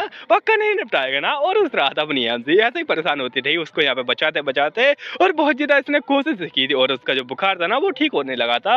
अपनी एमसी कहती है वेल इसकी सांसें तो ठीक हो रही है, लेकिन फिर भी ये बहुत ज्यादा ही बेकार हालत में है, तो हम लोग इसको बचा रहे हैं। और अभी हम लोग आ चुके हैं जंगल में मंगल करने के लिए, और कुछ ज्यादा एटीट्यूड में लग रहे होते हैं जंगल में मंगल, और ये उस केव के आसपास ही भटक रहे होते हैं। एमसी कहती है अरे गर्मी, हाय गर्मी, कुछ ज्यादा ही गर्मी है, मेरी तो हालत खराब हो चुकी है, इतनी धूप निकली हुई है और इतनी छांव में ये लोग चल रहे हैं, फिर भी इनको गर्मी लग रही है, पता नहीं अजीब बात है। एमसी कहती है इतनी गर्मी लग रही है कि मैं बेहोशी हो जाऊंगी। और मेरे को अच्छे से याद है कि वो जो यहाँ पे हट था, आई मीन वो जो यहाँ पे सीक्रेट जगह थी, वो किसी बड़े से माउंटेन के पास में थी, वो वहीं पे थी, एक क्लिफ के पास में और एक माउंटेन के पास में। यहाँ पे बहुत सारी माउंटेन है, यहाँ पे मेनली 3 माउंटेन है बड़े बड़े, तो पक्का ही उनके आसपास होगी। और उनमें से एक बड़ा माउंटेन है, उसके पास में मैं अभी हूँ, तो मेरे को चेक करना पड़ेगा। और वो यहाँ पे नहीं निकली तो हमारी मेहनत बर्बाद जाएगी और मुझे इधर से उधर ढूंढना पड़ेगा, बहुत दिक्कत की बात है। लेकिन फिर भी अभी मेरे को चक्कर क्यों आ रहे हैं? क्या मेरे को पत्तियों का नशा हो चुका है? क्या चल रहा है यहाँ पे? क्या ये सारी सारी हीट के चक्कर में हो रहा है? और अपनी एमजी बाबा से अपनी गिरी हुई हरकतों के चक्कर में गिरने वाली होती है, लेकिन इस बार पता नहीं कैसे अपने नीच से बचा लेता है। ऐसा लगता है कि वो थोड़ा प्यार करने लगा है। एमजी एकदम चिपक जाती है और उसका ध्यान जाता है अपने इनुच की हाथ की ओर और वो सोचने लगती है कि ये सारी चोटें बेचारे को बैटलफील्ड के दौरान लगी होंगी, यहाँ पे लड़ाई करते टाइम पे, तो पक्का ही बेचारे को बहुत ज्यादा दर्द हुआ होगा। हाय मेरा इनुच। और बड़ी शर्मा शर्माते देखे जा रही थी। वो इनुच कहता है माय लेडी क्या चल रहा है? वो कहती है सॉरी सॉरी सॉरी और उससे दूर हट जाती है। वो कहता है क्या तुम ठीक हो? क्या चल रहा है?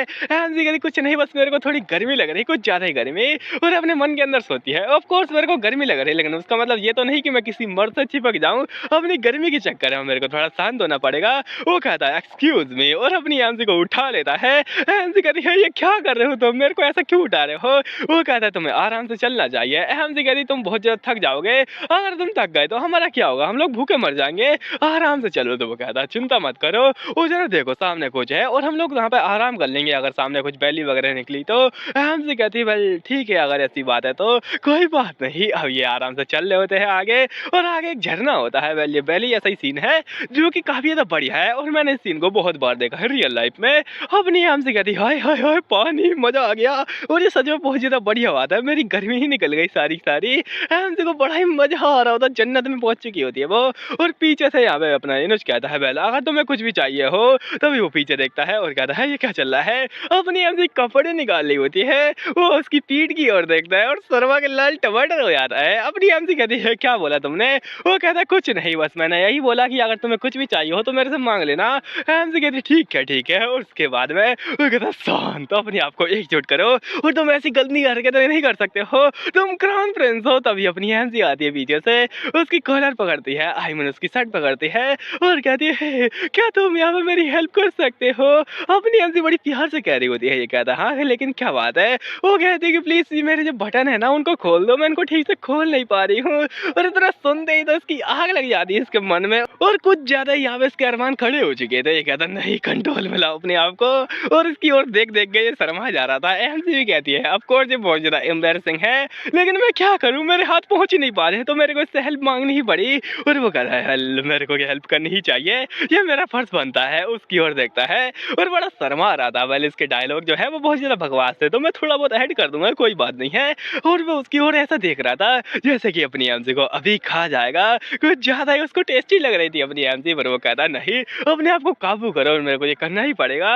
वो एमजी के कपड़े खोल रहा था, एमजी भी शर्मा रही थी और वो कुछ ज्यादा ही पास में आता है, इतना पास इतना करीब कि मैं क्या ही बताऊं। और एमजी के धीरे धीरे वो बटन खोलने लगता है और वो कहता है वैसे तुम यहाँ पे कौन सी चीज करोगी वापस जाने के बाद में? एमजी कहती है वेल वापस जाने के बाद में मैं बहुत ज्यादा खाना ठूसूंगी, उसके बाद में अपने आप को यहाँ पे धोऊंगी और एकदम मस्त सा एकदम अच्छा सा खाना खाऊंगी, एकदम यहाँ पे 56 भोज। और अपनी एमजी ऐसा बता रही होती है जैसे कि उसने कभी खाना खाया ना हो। वेल ऑफ कोर्स उसने 56 भोज नहीं खाए हैं क्योंकि वो सब तो यहाँ पे रियल वाली यहाँ पे मेन लीडर खाए थे, लेकिन अपनी एमजी कहती है मुझे उससे कोई फर्क नहीं पड़ता है क्योंकि अभी मैं उसकी बॉडी में हूँ और चाहे मेरे को कुछ भी बढ़िया खाना मिल जाए, भले ही मेरे को बहुत सारे गहने मिल जाए, लेकिन मेरे को जो रियल वर्ल्ड है ना, आई मीन जो रियल कोरिया है उसी की याद आती है जहाँ पर मैं यहाँ पे जन्मी थी और बड़ी हुई थी। भले ही वहाँ पे कोई इंसान है नहीं जो कि मेरा इंतजार कर रहा होगा, भले ही वहाँ पे ऐसे लोग हैं जो कि मेरे से नफरत करते होंगे, लेकिन फिर भी मुझे वहीं जाना है। और एमसी थोड़ी सैड सैड सी लग रही थी और तभी अपनी एमसी कहती है वैसे तुम क्या करने वाले हो वापस जाने के बाद में? क्या तुम यहाँ पे हैरम बनाओगे? जल्दी से मेरे को जवाब दो ना, जल्दी दो। अपने यहाँ पे उसका हाथ ही पकड़ लेता है और कहता है शांत रहो। और हाँ तुम्हारे यहाँ पे खुल चुका है ऑलरेडी ही। अपनी एमसी शर्मा आ रही थी और वो कहता है अगर मैंने बता दिया कि यहाँ पे मेरे को क्या करना है तो तुम्हें बड़ी शर्म आ जाएगी। एमसी कहती है क्या शर्म आ जाएगी? तभी अपनी एमसी की पीठ पर टच करता है और एमसी के अंदर की पता नहीं क्या, लेकिन गर्मी बाहर आ जाती है। एमसी कहती है ऐसा मत करो। तभी वो कहता है ओहो तुम्हारे यहाँ पे बटन पहले खुल चुके हैं, तुम क्या करे हो? एमसी कहती है तुमने बताया क्यों नहीं? वो कहता है क्योंकि तुमने पूछा नहीं। एमसी शर्मा के लाल टमाटर हो जाती है और कहती है अरे नहीं, ये जो आदत हो रही है ना मेरे को इसकी, कि मेरे को याद तो नहीं चाहिए। वो कहता है sorry sorry my lady, I am so sorry बाबू। उसके बाद वो निकल जाता है वहां से, रफा दफा हो जाता है। एमसी कहती बिल्कुल भी पीछे मुड़ के मत देखना। और एमसी शर्मा शर्मा पानी में कूद जाती है और कहती है जन्नत, यही तो है जन्नत। और इसके अंदर जो मजा है ना वो यहाँ पे किसी और को नहीं मिलने वाला है, क्योंकि ये सारा मजा तो मैं ही ले जाऊंगी। वेल इसके अंदर कोई मजा नहीं होता है, क्योंकि अगर तुम लेटोगी तो नीचे पत्थर होते हैं जिनके ऊपर यहाँ पे काई लगी होती है, जो कि तुम्हें बहुत ज्यादा यहाँ पे परेशान करेंगे और तुम उसके अंदर चल भी नहीं पाओगी। तो बहुत ज्यादा गंदी चीज होती है ये। एमसी कहती जन्नत है ये तो। और मेरे को इतना ठंडा लग रहा है, इतना मजा आ रहा है कि मैं क्या ही बताऊं। आय हाय हाय हाय, और मेरे अरमान मैं क्या ही बताऊं इनके बारे में, इनको भी मजा आ रहा है। तभी वो उठती है और कहती है वेल आखिर ये क्या चल रहा है और ये किसकी हरकत है, क्योंकि उसके कपड़े तो वहां पे थे ही नहीं। ऐसा लगता है कोई किसी ने नहीं है इसके कपड़े चुरा कर ले गया। एमसी कहती है इनुज क्या चल रहा है यहाँ पर। वो कहता है क्या हुआ माय लेडी, और क्या कुछ दिक्कत है। वो कहता है ऐसा लगता है कि वो मेरे कपड़े यहाँ पे नहीं है, वो जा चुके हैं। वो कहता है क्या, और पीछे मुड़ के देखने वाला था। एमसी कहती है पीछे मत देखो, पीछे मत देखना। वो कहता है ठीक है पीछे नहीं देखूंगा। अपनी एमसी कहती प्लीज से कुछ यहाँ पे इंतजाम करो ना, मेरे पास एक ही जोड़ी कपड़े हैं, ऊपर से वो भी अब चोरी हो चुके हैं। किसने चोरी कर लिया। वो कहता है वेल मेरे को पास पता होगा, तुम नहीं उतारे थे। और आखिर कौन हो सकता है, वेल अब मेरे को देखना पड़ेगा। तभी उसका ध्यान कहीं जाता है और वो कहता है हाँ अब तो मेरे को देखना ही पड़ेगा। और वो आगे भाला लेके जाने लगता है अपनी एमसी को पीछे छोड़ के। और वो कहाँ जाएगा वो तो वो जाने। अपनी एमसी पीछे से कहती है जल्दी लेके आओ। और आखिर क्या होने वाला है, वेल कुछ समय बाद आगे दिखाया था यहाँ पर कि कोई इंसान अपनी एमसी के कपड़े टांग कर जा रहा था भागकर, और वो उसको देख लेता है। देखते ही यहाँ पे ऐसा अटैक करता है कि मैं क्या ही बताऊं, फट से जाता है और उसके ऊपर खड़ा हो जाता है। वो कहता है कि हे कौन हो तुम, और जरा देखो तो ये चेहरा तो मैं काफी समय बाद देख रहा हूँ, और ये कौन हो सकता है। ओह तुम हो डिएगो, और ये होता है नट्स का कैप्टन। तो ये काफी ज्यादा खतरनाक इंसान है, लेकिन फिर भी अपने यहाँ पे इनुज किया गया, ये एक बच्चा है बच्चा। और वो कहता है योर मैजेस्टी, ये तो आप हैं। उसके बाद में अपने योर मैजेस्टी पूछते हैं आखिर तुम यहाँ पे क्या कर रहे हो, और वो भी यही सवाल पूछता है। लेकिन यहाँ पे आंसर तो वही निकलने वाला है कि ये दोनों के दोनों गायब हुए और यहाँ पे आ गए, तो कोई यहाँ पे एग्जैक्ट आंसर है नहीं। और तभी वो उठता है और अपने योर मैजेस्टी को सलाम करता है और कहता है मैं करता हूँ आपको सलाम, और मैं रहूंगा हमेशा आपका गुलाम, और आपकी शान ऐसे चलती रहेगी आगे सालों साल। वो कहता है ठीक है अगर यहाँ पे सेम केस है तो क्या तुम्हें कुछ पता चला है जिससे कि हम निकल पाए। वो कहता है ना मुझे तो कद्दू भी पता नहीं है। वो कहता है क्या सच में तुम्हें पता नहीं है। तो अपने यहाँ पे बंदर कहता है नहीं मेरे को नहीं पता है, ऊपर से मेरे साथ में कुछ और है और उनकी भी साथ में यहाँ पे सेम ही हालत हुई है, उनको भी कुछ पता नहीं है कि वो आखिर कैसे आए और कहाँ से निकलेंगे। वो है यहाँ पे बिशप, और यहाँ पे एक और इंसान है जिसका नाम एस्डल है जो कि प्रिंस है। वो कहते हैं सच में ऐसा लगता है कि बहुत सारी दिक्कतें खड़ी हो चुकी हैं, और मेरे साइड में जो साथी है उसको भी नहीं पता है कि यहाँ पे कैसे निकलेंगे, और वो कैसे आए उसको भी नहीं पता है। वो जरा सोचने दो, मेरे को लगा यहाँ पे रोडमैन होगा जिसने कि मेरे को पहले किडनैप किया हो, लेकिन ऐसा लगता है कि यहाँ पे कोई और है, और आखिर वो कौन हो सकता है, मेरा दिमाग काम ही नहीं कर रहा है। और उसकी ओर देखता है बड़ी गुस्से में, जिससे कि वो डर जाता है और उन कपड़े की ओर देखते पूछता है वैसे तुम इन कपड़ों का क्या करोगे। क्या यहाँ पे वो दोनों के दोनों मर्द इन कपड़ों को पहनने वाले हैं, और कहीं वो यहाँ पे झक्के तो नहीं है। वो कहते नहीं बस मेरे को चाहिए मेरे कंपेनियन के लिए। वो कहते ओहो आखिर कौन है वो, मेरे को सीधा सीधा जवाब दो। वो कहता है माय लॉर्ड प्लीज मेरे पे भरोसा रखिए। तभी यहाँ पे अपना भाला तान देता है और कहता है सीधा सीधा मेरे सवाल का जवाब दो, ज्यादा बकवास मत करो। वो जो यहाँ पे क्वेश्चन पूछा है उसका आंसर दो। और ये डर जाता है, बहुत ज्यादा ही डर जाता है, लेकिन फिर भी वो कहता है कि माय लॉर्ड मैं यहाँ पे आपका ही नाइट हूँ, तो आखिर यहाँ पे मैं आपको दुश्मन कैसे हो सकता हूँ, मैं बिल्कुल भी आपका दुश्मन नहीं हूँ, तो प्लीज मेरी बातों पर भरोसा कीजिए। वो कहता है आखिर बातें भी कौन कर रहा है, जो चुपचाप से मेरे को बताओ आखिर यहाँ पे बात क्या है। और क्या तुम्हारे अंदर तुम्हारी टीम के अंदर कोई यहाँ पे लेडी भी है और जिसके पास में कपड़े नहीं है, यहाँ पर उसको कपड़े चाहिए। उसकी ओर देखता है और वो कहता है हाँ हमारे यहाँ पे नहीं है, वो यहाँ पे योहाना है उसके ऊपर कपड़े नहीं है। ये कहता है क्या सच में, और क्या वो लेडी नेकेड है। रुको जरा योहाना वो तो सेंटेंस है, और सेंटेंस वो भी बिना कपड़ों के। ओहो क्या चल रहा है आखिरकार यहाँ पर, और कहीं ऐसा तो नहीं कि सच में यहाँ पे फोर्सम चालू है। वो कहता है इतनी ज्यादा महान लेडी जो कि सच में एम्पायर की सबसे ज्यादा ग्रेटेस्ट सेंटेंस थी और उसके अंदर काफी ज्यादा यूनिक डिवाइन पावर थी, वो आखिर इस आइलैंड पे आ गई। क्या ही चल रहा है, उसकी ऐसी महान लेडी और वो भी इस आइलैंड पर, वो भी निर्वस्त्र। क्या चल रहा है आखिरकार यहाँ पर, और ऐसी गंदी चीजें हो तो हो कैसे गई। उससे आराम से पूछता है और वो कहता है वेल मेरे को मैं क्या बताऊं। वो कुछ नहीं बोलता है और अपना योर वेस्टी ऐसे गुस्से में घूरता है उसको कि मैं क्या ही बताऊं। वो कहता है लाओ मेरे कपड़े वापस दो मेरे को। वो कहता ठीक है योर वेस्टी ये लीजिए आपके कपड़े, आपकी कंपेनियन के कपड़े। वो कहता ठीक है फिर जहाँ से दफा हो जाओ, और जब तक कि तुम्हें कोई रास्ता नहीं मिल जाए तब तक हम आपस में ऐसे मिलते रहेंगे हर 10 दिन बाद, और अगर तुम्हें किसी दिन यहाँ पे बाहर निकलने का रास्ता मिल जाए तो बस मेरे को बता देना। वो कहता है यस योर मैजेस्टी। और वो कहता है क्या आप मेरे साथ में नहीं चल रहे हैं? वो कहता है बिल्कुल भी नहीं, और जो मैंने कहा ना बस उसे फॉलो करो, समझ गए क्या तुम? वो कहता है ठीक है मैं समझ गया, और वो कहता है किसी को भी इसके बारे में मत बताना कि तुम इस आइलैंड पर मेरे से मिले हो, और बिल्कुल भी यहाँ पे इस बात को अपने कंपेनियन को तो बिल्कुल भी बताना मत, समझ गए ना? वो कहता है यस योर मैजेस्टी, मैं बिल्कुल भी नहीं बताऊंगा। और अपना इनुज कहता है ठीक है, पर यहाँ से दफा दफा हो जाओ, और वो बेचारा डर के मारे वहां से चला जाता है बिना कपड़े लिए। और जरा सोचो अब कैसी ही हालत होगी, और ऐसा लगता है कि इनको पत्ते से कपड़े बनाना पसंद नहीं है, या फिर इनको आता ही नहीं है। वेल ऐसा लगता है सेंदेज है वो बेचारी यहाँ पे बिना कपड़ों की इनके साथ में घूमने वाली है। वेल वो मेरे को देखना है, लेकिन मैं नहीं देखने वाला हूँ। अपनी एमजी की ओर दिखाता है, जो कि कहती है अरे राम ठंडी, अच्छू, और वो जोर की छींक मारती है, और बाबा तो छींक मारती है अच्छू, और कहती है यहाँ पे बहुत ज्यादा ठंडी है, और इससे पहले कि मैं ठंडी से ही मर जाऊं, आखिर कहाँ है वो? तभी यहाँ पे अपना इन्हें चला जाता है और कहता है कहाँ हो तुम मार्गरेट, और मार्गरेट की ओर वो आ रहा होता है। एमसी से देखकर बहुत ज्यादा खुश हो जाती है, और कहता है फाइनली मेरे सपनों का राजकुमार आ गया, मेरे चोरी किए गए कपड़े लेकर। और वो कहता है मार्गरेट क्या तुम ठीक हो? और मैं आ चुका हूँ। एमसी कहती हो ये तो बड़ी खुशी की बात है, और तुम्हें मेरे कपड़े भी मिल गए, ये तो अच्छी बात है। पर वो तभी बेहोश हो जाती है और कहती है तो थैंक यू, और वो थैंक यू के चक्कर में निपट जाती है वहाँ पे, और कुछ ज्यादा यहाँ पे एम्बैरसिंग मूवमेंट में वो निपट जाती है, क्योंकि तुम खुद ही सोचो उसके ऊपर कपड़े नहीं, बस वो थोड़ा वो टॉवल वगैरह है जो कि यहाँ पे राइटर ने शायद बनाया है, उसके ऊपर था भी नहीं। हमसे कहते हैं ये क्या है, अगर मेरा स्टेमिना ऐसे टाइम पे मेरे को धोखा कैसे दे सकता है, या मेरे साथ बहुत ज्यादा अन्याय हो रहा है। वेल इसके बाद में क्या होगा वो तो हम लोग जानेंगे अगले पार्ट में, और ऐसा लगता है कि कुछ गर्मी का आदान प्रदान होने वाला है इनके बीच में। वेल वो तो जानने के लिए आपको नेक्स्ट पार्ट देखना पड़ेगा, उसके लिए सब्सक्राइब और लाइक तो ठोकना पड़ेगा। वेल मैं वैसे कहता नहीं हूँ, लेकिन फिर भी आज कह रहा हूँ क्योंकि मेरा मूड कर रहा है, फटाफट से कर देना, फटाफट से यहाँ पे, नहीं तो फिर मैं सो जाऊंगा।